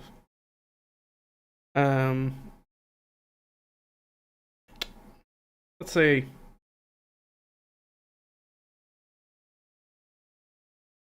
this here. We'll do let's do stealth versus PP. I did this earlier, and I don't think I talked about it. But I did this up at the causeway. One of the ways that I like to run passive perception, because passive perception is such a weird thing in the context of writing prep or adventures, is that if there's a passive perception which is a static thing as to how aware your characters are, and most traps or anything like that are also static, so they have a DC to notice them, then there's no play that happens when those 2 things come up against each other. Like, if you decide to not actively be looking for traps, if everybody's passive perception is like 12 or 13, and the DC for the trap's like 15, nobody's going to see the trap, and the trap's going to go off. And it's like, that's not necessarily fun, like nothing's happening. So instead what I do is like, we're going to take it in, we're going to twist it, we're going to reverse it. So instead of the players making active checks against that, instead I'm making active stealth checks against their passive perception. It's like, these things are things that either creatures who are actively trying to be stealthy against you, or they are things like traps, like this one, which is the causeway. It's like somebody is tried to set a trap for you, so of course they're trying to be stealthy about it, so it makes sense that they would make a stealth check while making that trap. While they're, hindering this causeway to make sure that it falls through. So they're ruining the structure so it will cause somebody to fall into the water. They made a stealth check because they don't want it to be super obvious or nobody's going to fall for it. To see the crocodiles. In the water. This is a good idea. Let's go ahead and do that. Let's we're gonna drop these all the way back down to 0 because I gotta find crocodile. Not a were crocodile, just the regular kind. And not a giant crocodile. I could make it a giant crocodile, but I want it to be multiple little ones. Wait. Bye-bye. No. Nope. Get out of here. Alright. So, I always go for hard. But this is technically supposed to be APL level 2. So we want something that's hard for APL level 2 because that is the level of difficulty that is this area. Thus, showcasing how Lasha is very, very over-leveled for here. This is a do not fight this person thing. But these guys you can fight, and this shouldn't be a particularly difficult encounter. What we'll do is we'll bump it up to whatever kind of hard is here, using the 2014 calculator. I'm going to put it at... I could put it at 6. 5 or 6, 5 or 6, 5 or 6. You know what? Let's roll for it. If I roll high, bully for me, we're going to have 6 crocs. I rolled low. Okay, so there's going to be 5 crocodiles. Perfect. There will be 5. So that is a hard encounter by the 2014 standards. Now, if we switch over to the 2024 standards, which is one of the reasons why I use this one, the redcap.press encounter builder, because it allows me to switch back and forth. If I do the same thing, you'll notice that this encounter would suddenly have way more crocodiles in it.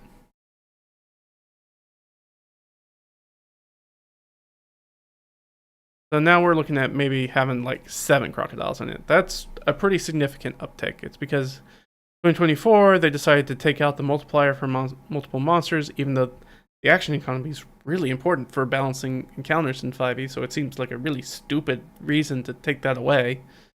Because 7 or 8 crocodiles are going to rip apart 3 PCs pretty freaking fast. Because they have more numbers. Their numbers will just help them. So 5 crocodiles is what we're going to go with. The 5 crocodiles. And they're CR 1/2. 1/2 in the water. That's just to see them. If they don't see it, they're going to make their way across the bayou, probably swimming. They're going to get chomped on. It'll be a little fight. Probably not going to be too difficult for them, though ideally they would like to not fight these things. And of course, if things get real tough, I can always have Lasha crash into the area and deal with the crocodiles as well. Then taking what is a 1 versus 1 fight, a 2-side fight, and turn it into a 3-way fight, which will give them maybe the ability to extricate themselves from that. But if they get closer, she's definitely going to take swings at them too. All right.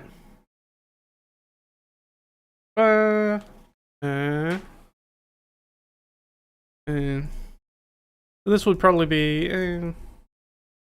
also note, they are not blighted as well. Again, we're tying in the birds. The reptiles don't seem to have this issue with the blight. So our lizard folk friends and our dragon folk friend aren't going to have those issues with the blight. Everybody else going to have issues with the blight. But this is another, right? We've got our second clue in there to be like, oh yeah, those also don't seem like they're affected by it. Interesting.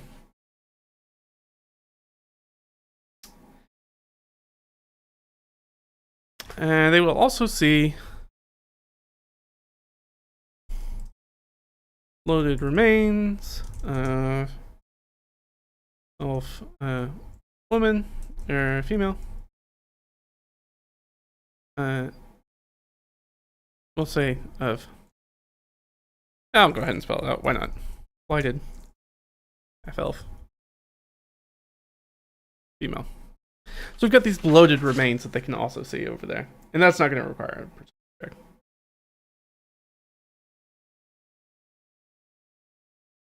And bloated remains of value at the far edge. Value.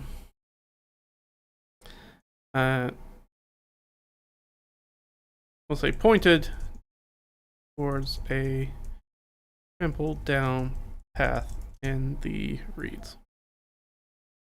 Undergrowth. We'll say undergrowth. Kind of just the weeds. grass, or what did I actually write? That might be helpful. Did the bloater remains a half elf, blighted at the far edge. Trampled path. Trampled path through the undergrowth.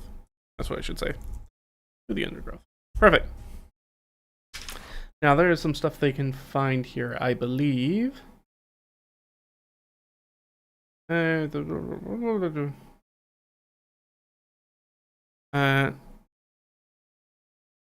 Bayou is a rise of mud leading to the side. This is important because this is where the trap is, or technically it's a hazard.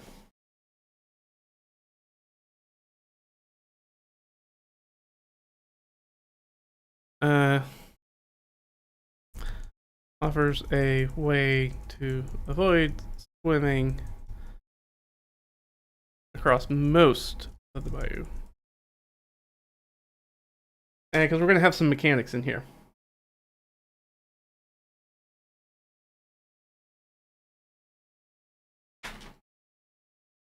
Some mud with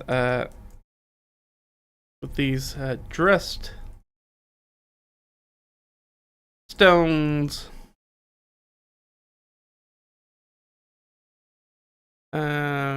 Askew in the mud. We got that. And the high ground. So there is a center is quicksand. Hard to really see quicksand.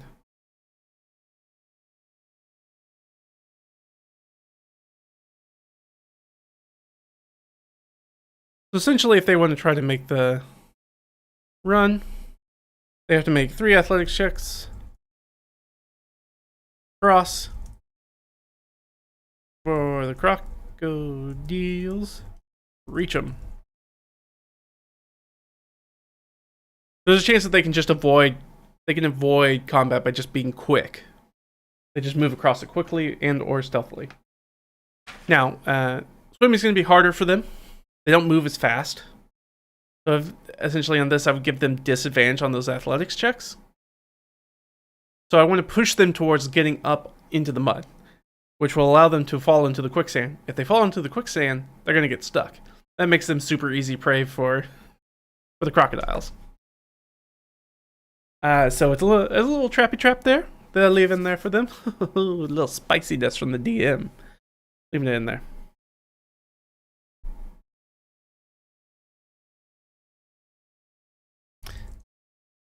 Well, makes them easy targets for crocodiles. And they have 3 athletics to check. So it's going to be like I say effort. Yeah, and I have it here. You know what? I'm going to make this that, and then this. It'll be like 1 water. I got a 12. 2. Can be water or quicksand.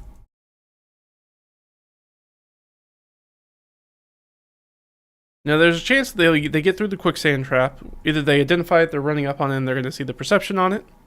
At which point I'm going to give it a very similar check like this for them to see it with their passive perception. And they'll just be able to hop around it or go around it. If not, it'll be a dexterity save or maybe a strength save to like pull themselves out of it. Because strength saves don't get to happen very often, so it would be nice. It's always nice when I can throw a bone to my one fighter who's in the group who actually has strength, because nobody else does. So if I can throw them a bonus to the thing that they're good at, I always try to.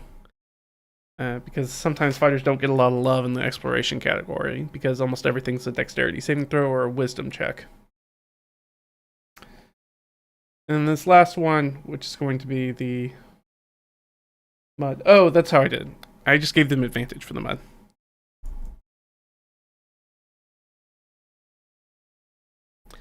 36.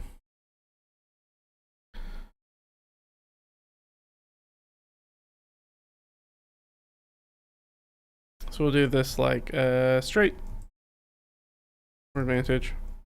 You know what? I should put this.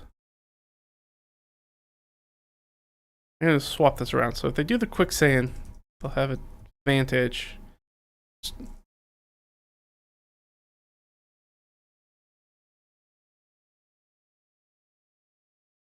And if they don't, then they go straight through the water. You notice this. So what I need them to do is this is the thing that I use is effort, which is not a technical. This is kind of like a homebrew mechanic thing that I do, where it's like instead of just making it a one check where it's pass or fail, it's like they're trying to get 36 or better in 3 athletics checks. So even if they roll a natural 1-on-1, that's okay. They can still pick it up in the later checks. They roll a natural 20, that's great because that actually gets them way further along than just a natural 20 pass would need to be. Like just doing a pass check. You're like, cool, I rolled a natural 20, but I kind of wasted it on an athletics check. It's like, no, on these checks, rolling really high like that is exceptionally good. It makes things way easier for you. So at the end of 3 checks, depending on where they're at, I will initiate combat. And we'll look at their totals. If somebody really dogs it and only ends up with 12 or less, guess what? Your butt's still in the water. You've been dogging it. The second one, you're up here.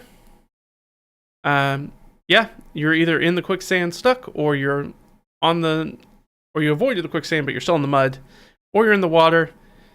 And then if you're at the end, you're like in this last mud part of the causeway getting over to the other side of the bayou. And so then I can like spread people out on the bayou, set down the map, and we can have a combat encounter and be like, okay, you're over here, you're over there, or maybe probably one person's gonna get through it, 1 or 2 are gonna get through it, one's gonna be towards the end, and one of them's probably gonna end up stuck in the quicksand. Is probably where they're gonna be. And so that's gonna happen, and then I'm like, all right, bam, bam, bam, bam, here are the crocodiles, they're coming in. Obviously they're gonna go against the person who's in the middle of the bayou still, because that's easy farming, and they're flailing around in the quicksand. What do you guys do? Let's roll initiative. Just to make it a little bit more dynamic fight. They don't want to get in the water because fighting in the water is bad most of the time. As somebody who's playing in a campaign that happens, so much of it's happening underwater, that being in the water is a bad time. You, as a PC, D&D adventurer, you do not want to be in the water. Especially with something with a swim speed like the crocodile, where they're going to grab you and death roll you and take you down to the bottom of the bayou and try to just suffocate you. Especially, like I said, most of these characters don't have a lot of strength. So maybe they'll be able to escape, but these creatures are probably going to grab them because they swim faster than them. So they'll just grab them again. There is just a little bit of loot here. Got our loot.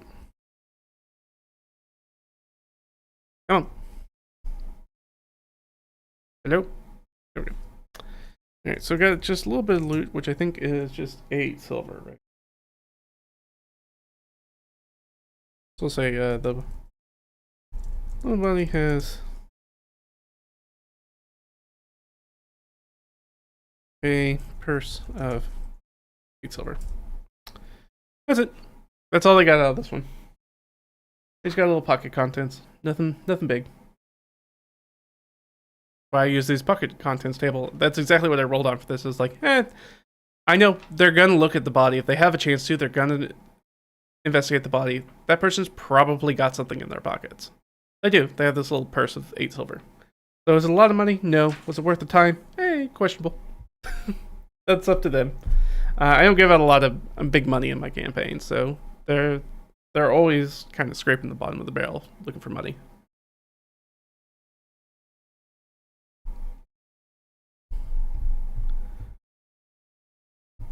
Oh, you were thinking of the caster gun? Yeah. Oh, yeah, see you tomorrow. Oh no, you're back. You're hanging around still. No worries. We got one more to get through, and then I think that's probably what we're going to call it today. I thought we might get to some mapping stuff, but, you know, we jumped over and talked about that session prep stuff. That always takes a little bit longer than I think it's going to. Almost always. It's fine. I enjoy it. And I enjoy talking to you guys. talking about this stuff and answering questions and all that fun stuff. Yeah, we got one more, and then we'll wrap this up. How about that? Thanks for hanging out with me on the stream. Now we get to the very end, the pinnacle.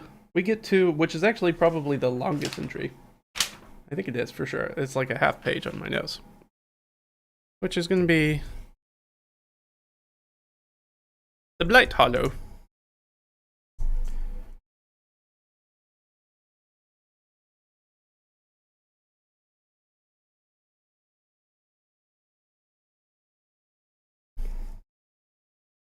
So we have the Blight Hollow. Let's take a look up here before we jump into the last bits here. So what do we have? We have our setback or trick. Well, that's our trick, right? That's our little trap, is that quicksand. It looks like it's the way to go. It's not the way to go. If they get in this fight, if they screw up and they get in this fight with the crocodiles, they don't get anything out of it. They're going to get 8 silver out of it. Whatever, man. That's nothing. Your best course of action is to just run through here and not deal with these creatures. Your best course of action is just run. Don't fight the crocodiles, just run. They're probably not going to chase you out of the water. Which is going to leave us with a reward, revelation, or plot twist. That's going to be the Blight Grove, which they're going to get a lot of information out of. They've gotten some clues here. They've got the Bloodstone. They've got that key that they found in Lasha's cabin, if they've gone in there. But they're not going to know what that's going to. They're about to figure out what that's going to go to, though. We also have this reward, revelation, or plot twist. So that's going to be all that. We've got our room DCs. Well, we got through these. I'll just go ahead and mark these all off because we're about to get through them because we're about to do 13. So, what do we have? We have those half-sunken stones of an ancient wall. This to be, I guess technically we did the crude, well, no, the crude bridge is there a bridge there? I can't even remember. Did I put a bridge here? I did. Okay, good. So these are the half-sunken stones. These are, again, so now we've seen that these things have shown up a second time. Linking to you like, hey, you guys are following towards something else that's here. We see these dress stones, like masonry, like people have put time and effort into it, and if they'd spend any time investigating either these stones or the previous stones that were at the bottom of Lasha's cabin, I'll be like, these seem like these are stones shaped of a size that are not giant size, they're medium size, so these were made by other people that she has sort of co-opted or stolen from here. She's stolen from this next location is where she stole that stuff from. Hey, what do you know? There's the quicksand. So we got that one done. Local fauna, neutral creature encounter. Hey, those are crocodiles. They're not here to eat you, except, I mean, they're here to eat you, but like, they're not malicious. They're not going after you. They're like, hey, there's a nice tasty treat. There's a bunch of us. There's one of these guys stuck in the quicksand. Let's see if we can get us a little chompy chomp. That's all they care about. And I actually haven't done this aspect yet, so this is the thing that I'll have left to do. I don't know if we'll do it on stream. It's gonna be so short and so silly that it's almost not worth paying attention to. It's not really worth doing on stream, is because it'll just take me a few minutes to do it. And at this point, I feel like we should have more than enough information as to the reason Amina's not wearing the face coverings and hand wraps, because we've seen the reptiles and the birds do not have the issues that other people do with the Blight. Other types of creatures do. Alright, let's do number 5, the Blight Hollow. And I might change the name of this, I don't know yet.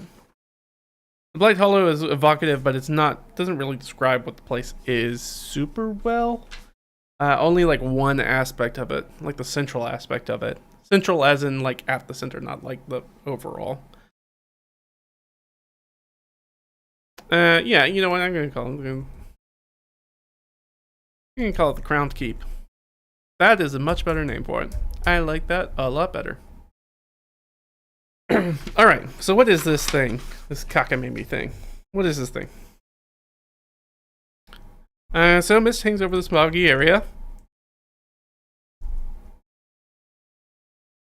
Body? This body area. Boggy area. So we've already hit the things that we needed to hit. Already got it out of the way. Bog.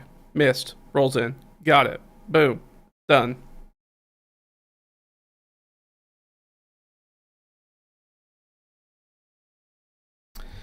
More leaning stones that we talked about.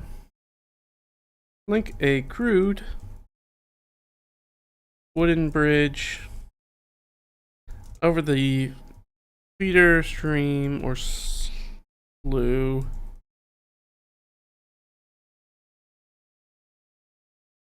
Air hums with fighting insects.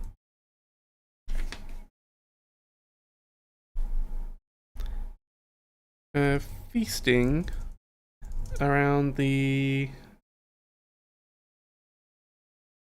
let's say detritus water. All right, let's say peat filled. Let's say just the hydrology and ecology of this area does not actually make sense. There would probably not be a bog here. Especially if we're talking about something like a slough being in here. Like, there's quite a bit of this that's going to be pretty heavily brackish water.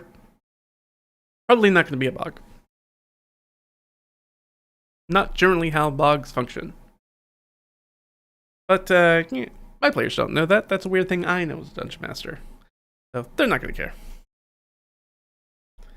Okay, we can hand wave stuff a little bit. Just play it close to the vest.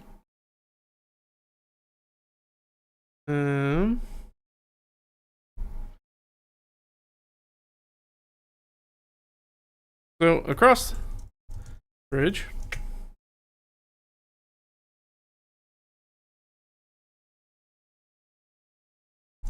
The stones flank up the ascent. A steep motte. This time we can go ahead and say the motte. It's a hill. That's all you need to know. Motte is hill. And they disappear in the mist. And above the mist appears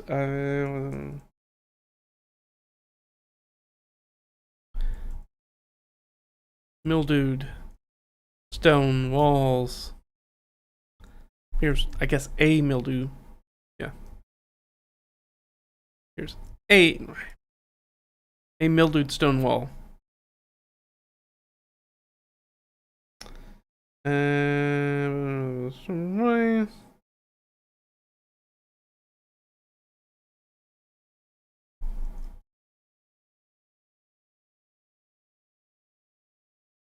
I'll say rises. Stone wall. Crumbling edifice of this shell keep.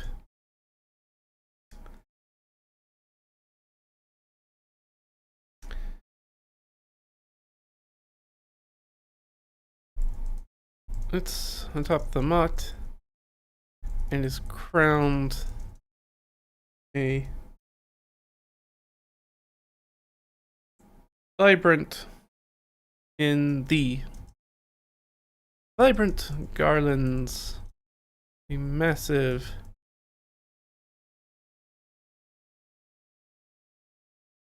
let's use gigantic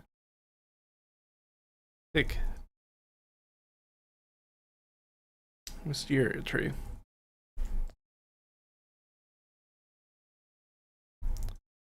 All right.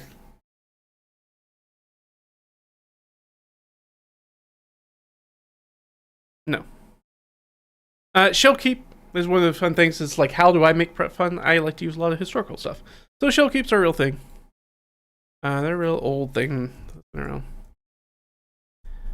Let's look at some images of them. So I'm thinking, kind of looking like this guy right here.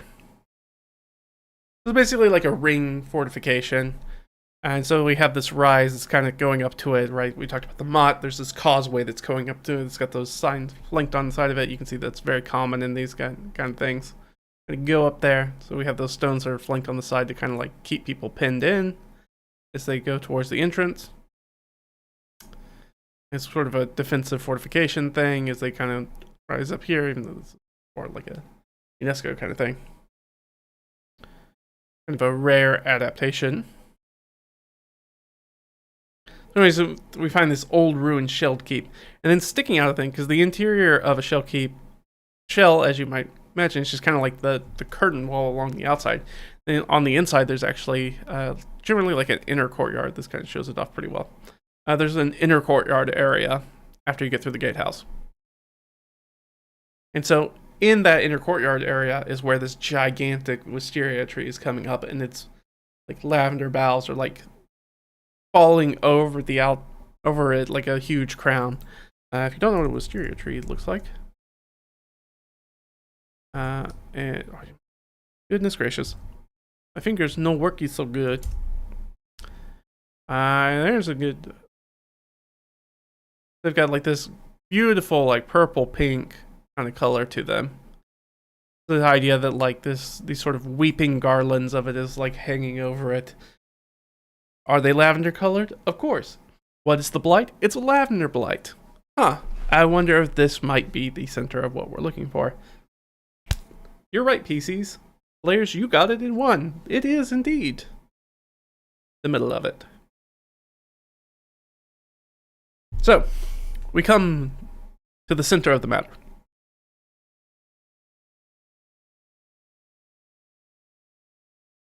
Rises. So we got that mildew on it, so they know. Yeah, wisteria trees are really good. If any of you have seen Demon Slayer, like the anime, the wisteria trees like right in the beginning of it, and they talk about how the wisteria trees keep the demons away and stuff. Very important. So that's always kind of stuck in my mind. That's one of the few things that's stuck in my mind from that anime. I mean, like, oh, that's really cool. And it's like, yeah, I know what a wisteria tree is, and it's cool to be able to like move it in and use it in this function because they are very interesting looking tree. And I know one of my players is definitely been a Demon Slayer fan, so they'll probably pick up on that. Which is good. You pull from stuff that you like and that you know your friends like, and then you also pull from weird stuff that you know other people don't know about. That way you keep them guessing. Alright, so within the Shellkeep Ruins, in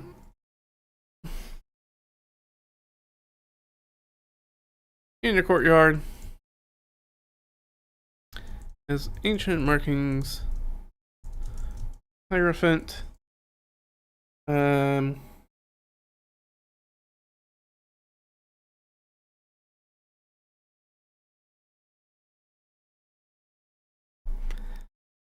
yeah.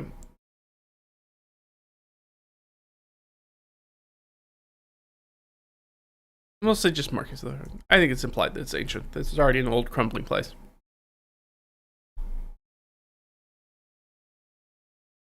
It's important to know that, like, the Hierophant is one of the deities in this setting. They're in charge of magic and secrets, and they're kind of a trickster god, but they're also like a god of magic.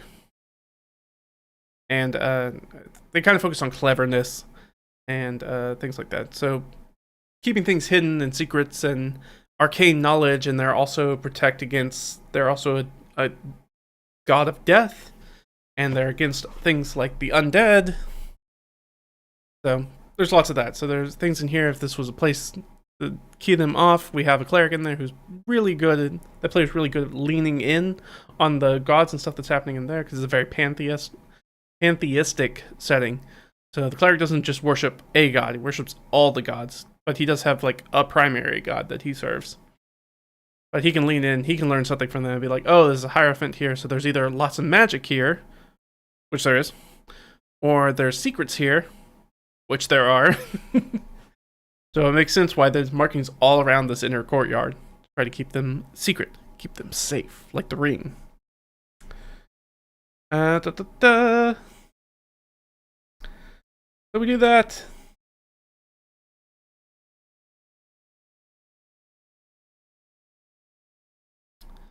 And the tree's root is a large hollow beneath.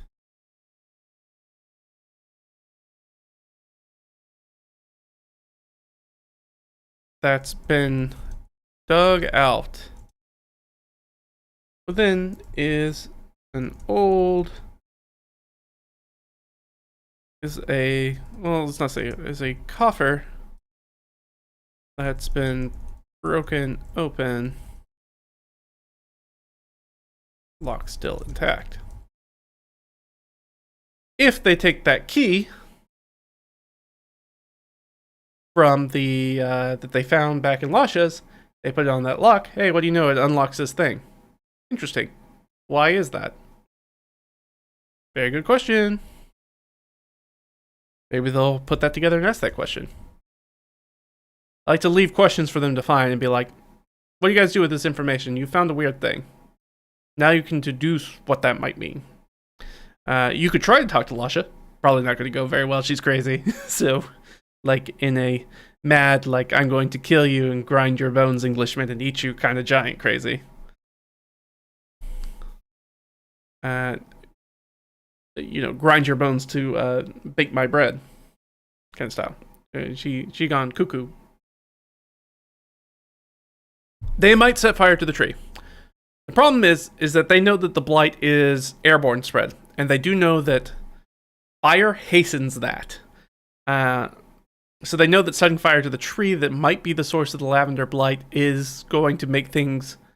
Maybe that's a solution, but it will make things a lot worse before it makes things any better. Because it's about to set all those spores into the air. And it'll be a big fire, and those things will fly for a very far distance. Which is the sort of thing they're trying to avoid. So it's a bit of a dilemma for them as to how they're going to do it. But the lock's still intact. The thing is that the coffer that they've been doing... I can just put it down here. ID... we'll say check. To ID the... Which is going to be an Arcana check. Even though they've seen... have they seen one of these yet? Actually, I don't know if they've seen one yet. No. Specifically, Zarnok has seen one. I know for sure. Coffer is a cricket box. That's that thing that I talked about earlier, that they put powerful magic items in to keep them from eking out. And it also helps to not be able to find them. If you look in the D&D rules, you'll notice that any sort of like augury or other divination spell typically doesn't work through an inch of lead. Guess what the cricket box has? An inch of lead, which means you can't use things like locate object and stuff like that. That doesn't function here. So it's a good way that somebody was clearly trying to hide something magic here. And hopefully they will deduce that that was probably the Bloodstone Ring. Hopefully they'll deduce that. They'll also know that they'll have to figure out something to do about Lasha if they want to get their hands on that thing. Let's see. Yeah, we'll also have like a Arcana / Nature to ID. What is it? Glitter of magic around the tree's roots.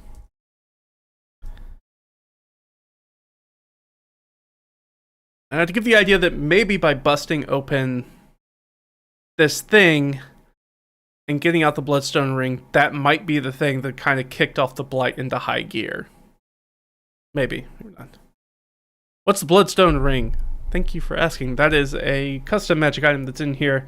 It is one of the primary artifacts of the Ethermaster suite, which is these different pieces of jewelry that are somewhat function as control elemental. The Bloodstone is the Earth Ring, so it is the one that controls earth and stone and things like that. That's why I used the Finseer Skirmisher as Lasha, because Lasha has the Bloodstone Ring. And so she can manipulate earth and stone magically. Create earth elementals, stuff like that. Allows them to do things like that. It is one of the MacGuffins that they are messing around with in this campaign. And it's big magic. It makes people real sick. And this will be technically the third one they've come across. Yes, this will be the third one they've come across. They've still not come across the Celestine pairs, which is a pair of earrings, which are the ones that are related to wind. They've come across the carnelian beads, which is a bracelet of red stones. That's the fire one. And they've come across the Nacre Tear, which is an amulet that looks like Mother of Pearl. It's the water one.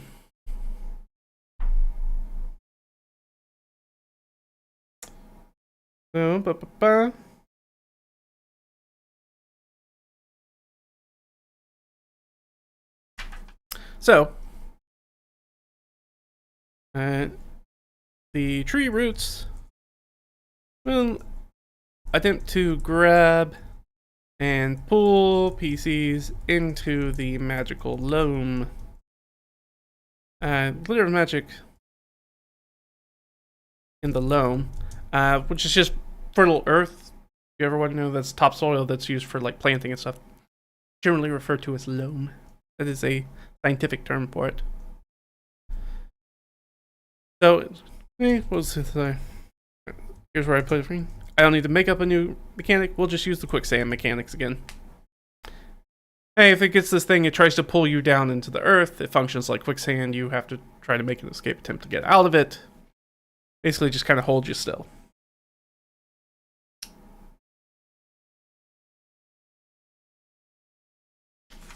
So then we're going to have some blights, if I could spell. Blights that unfurl themselves from the tree limb and vines around the shell heap walls.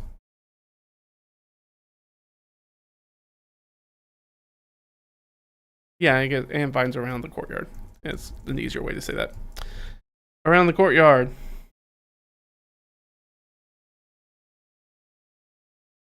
Small to medium. And these will be things like twig and vine blights.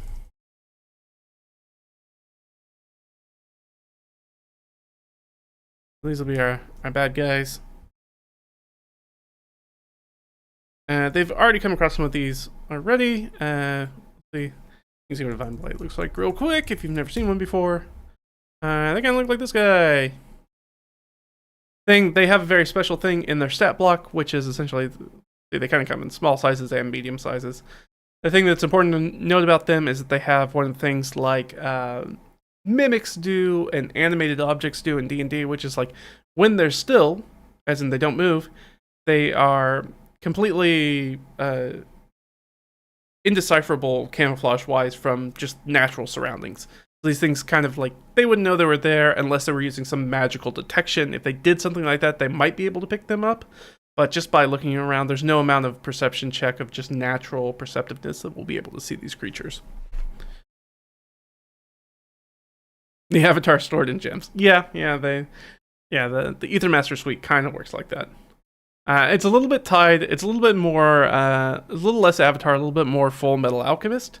Is that the Ethermaster is kind of the person who's trying to do like the Sorcerer's or Philosopher's Stone kind of thing, where they're trying to be able to transmute elements into things that they're not supposed to be in, like lead into gold kind of thing, etc. So they're very, very powerful because it gives you control over the elements, which allows you to really, really screw with how the natural world works. It's very, like, way in the weeds, like, custom world setting. Thing is, all this is run in my custom world, so really digging into that stuff. Which, with the Chaos Forge and how that works, how the cosmology of it's all set up. Do you need to do all that stuff to run D&D? Absolutely not. I would say don't do it. This is a labor of love. I only do it because I like to do it, and then I make force my friends to play in it. But they don't argue too much, which is good. they're enjoying going through it. At least that's what they tell me. All right, so we got the tree roots. The tree roots will try to drag the people down, try to get them prone again, which is always good. And the blights will swarm over them. So we'll do upon defeat, or PC retreat, whichever happens first. I don't know how they're going to be. It will really depend on whether they try to fight Lasha beforehand, which will go very poorly for them. How much time they spend in the water with the leeches, which is hopefully not very much. Whether they have the fight with the altered Vegapygmies. Yeah, we'll go ahead and put those in there. Blighted Vegapygmies. If you wanted to know what the Vegapygmies look like, they're similar. They are vegetable people. There we go. Vegapygmy. Look at these guys. They're fun. They're small. But they're fun. They're a little like vegetable kind of guys.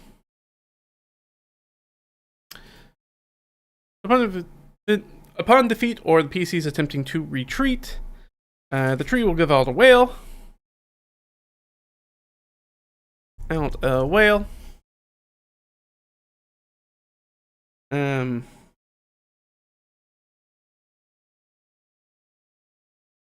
Whale or what? I gotta... Oh yeah. I was... whale song like. So it's like this deep kind of ooh kind of thing that comes out of the tree. I didn't want it to be like a banshee shriek. Put that note for myself. That is echoed by its recipient as the tree summons Lasha to its defense. So it'll make that sound. The Lasha will make some other sort of like scream or call and answer kind of mechanic, in which they will know it's like, oh, Lasha's going to be coming here. We need to get the heck out of here because we definitely can't fight Lasha, especially on top of all the other stuff that we're fighting. So that'll be their cue to be like, hey, maybe don't stick around. Maybe you run away. You can run back to the crocodile place. You can jump back down into the warrens, which Lasha can't get to you because they're not built for giant-sized creatures. And so that'll allow you to get out on the other side and pop out down here. Ooh, actually, it is also supposed to go here, and I don't think I did that. Because they could actually end up here. Where do I want them to end up?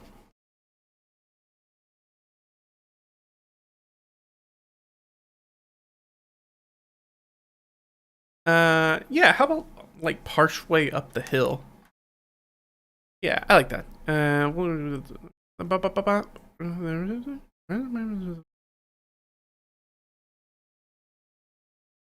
Yeah, we'll do it here.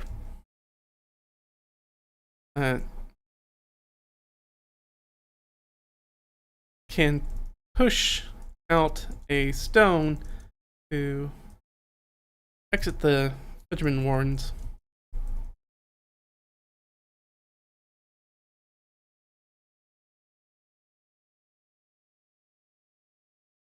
That way it gives them the idea that they can get here and then they can run back through that way.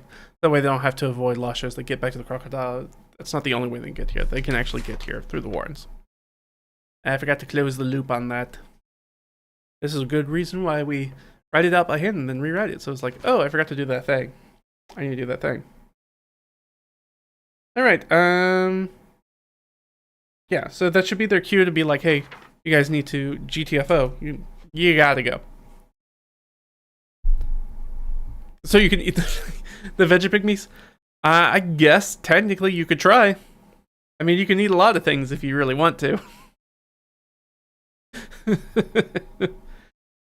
But, you know, a lot of them are sick, so that is kind of a problem. Then we have some loot they can find down here. They spend some time down here. It's the wrong thing. Wait.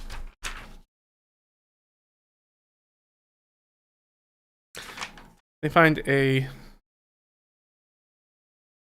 found the phone talisman Okeanos.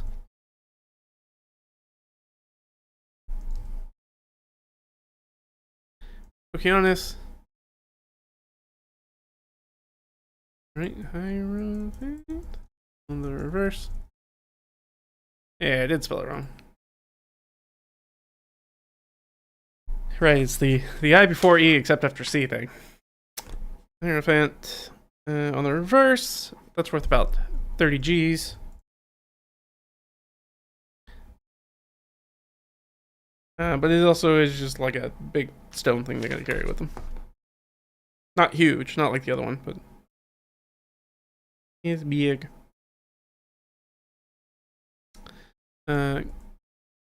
Golden braid ring, and that's worth about 10 G.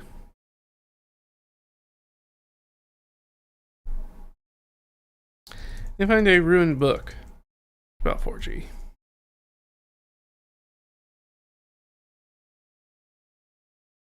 And they find a purse of 50 silver. The ruined book, right. I had a name for that. This is one of the ones, like the one time that I use this thing in there. The dungeon thing, because there is a thing in here. No, I think I've grabbed the wrong one. I have indeed grabbed the wrong one. I use the Doom paintings in the other thing.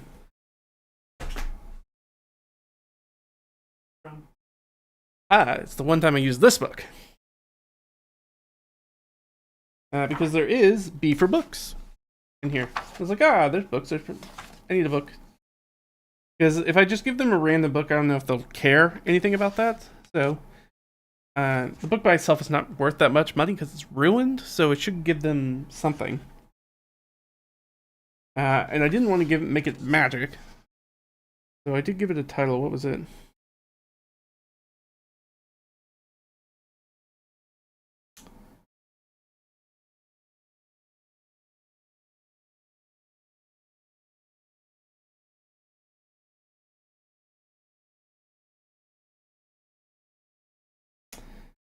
And we fear the worst.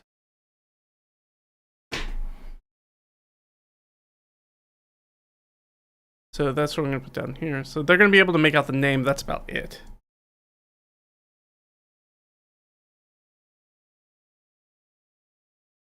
And we'll get the author's name. I don't want to use by that one. That's by like whatever Saint Rock. That's not going to work in my world.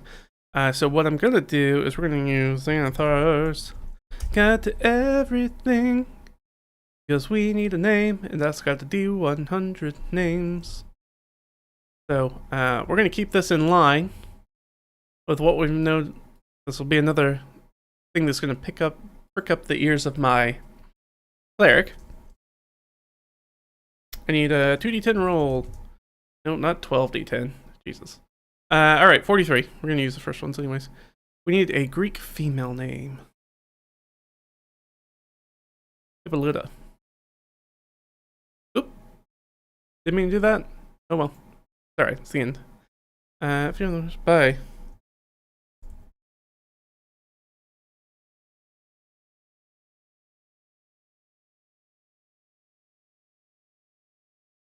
So, the Greek name will tie him in that, hey, that has something to do with Okeanos, which is an important, also Greek name, which they know is related to Okeanos was a prophet, I guess? A religious person. Anyways, in the area that they're at, he was like one of the main founders and things. He was doing the religious word, like, we're going to build the city on the hill from the Bible and do that kind of thing, where it's like, this will be a place of purity and fundamentalism, and that things did not go as planned, and he had been kind of excommunicated by the church, and then posthumously has been brought back in as like a martyr slash saint. So they've come across things. There have been a number of things that said, hey, there's a major temple at the big city around here. That's the big city that is kind of like the center of this campaign area. And one of the main attractions is like his mausoleum there, like his temple is there. But there is like this undercurrent, like urban legend that like, hey, those bones that are in that mausoleum are not his bones. That's just some random pauper from the potter's field. Like, that's not the actual guy's bones. The idea is that he didn't die here. He died. The city went in a way he didn't like, and he decided to leave again.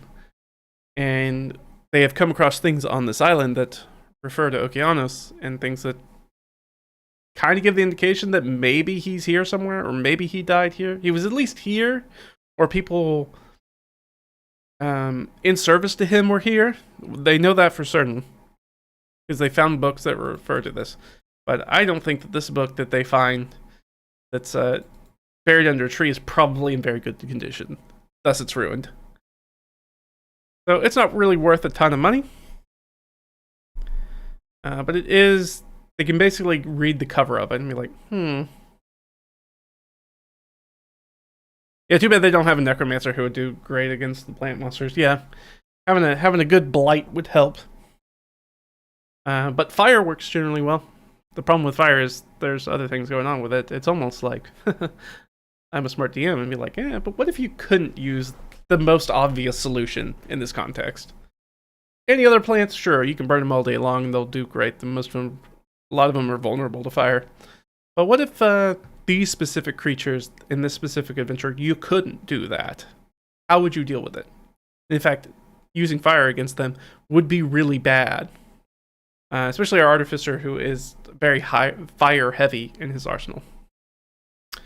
But that is our 5-room dungeon. We got everything in here. We got them all, baby.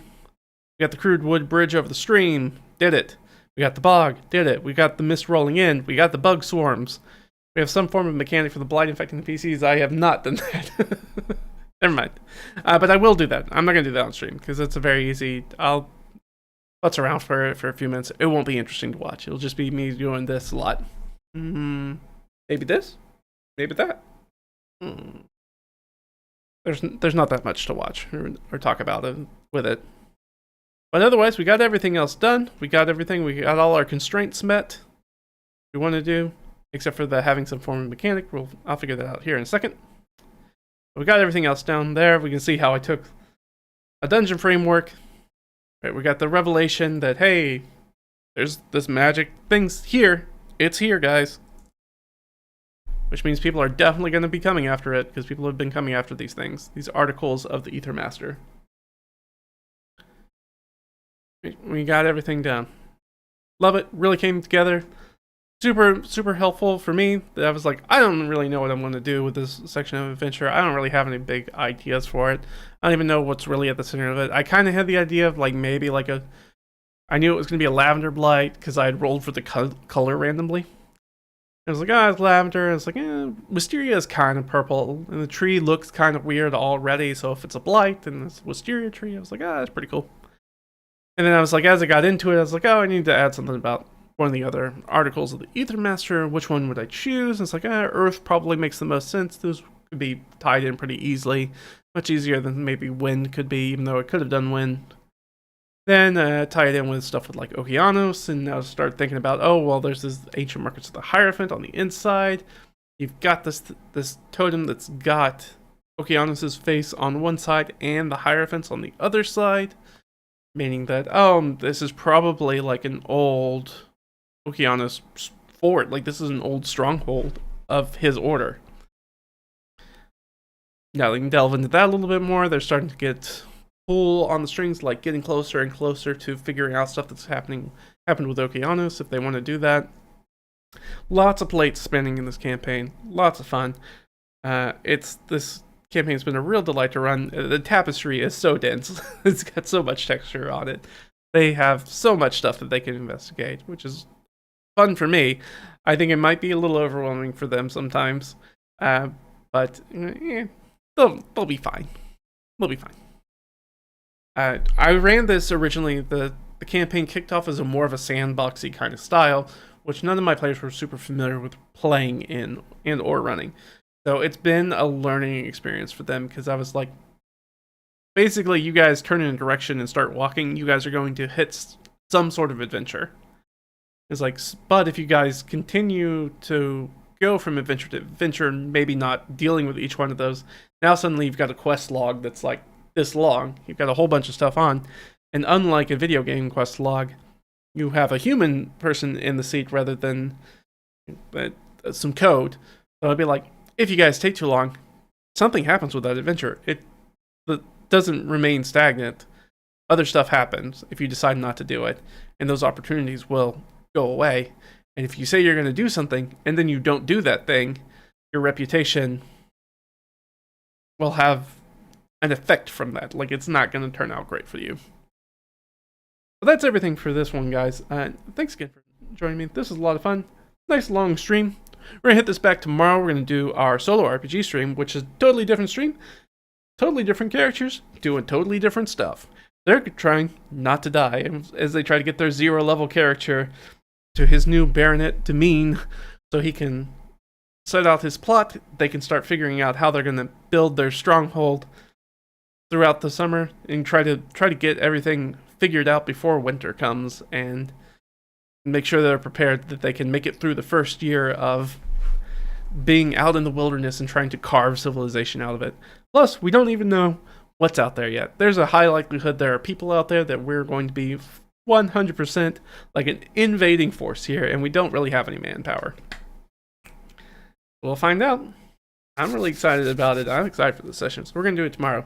Usually I start these sessions pretty early on Saturday morning, but what I've been saying, I just kind of did some, like, shoot from the hip research about it. Seems like maybe we get more engagement if we start a little bit later, so I might start my stream a little bit later tomorrow. So if you're hanging around and you haven't subscribed and planning to watch us tomorrow, we're going to do it tomorrow. So it'll be, let's see, let me try to think. That's going to be Eastern time zone. We might start closer to like 1 o'clock Eastern time zone.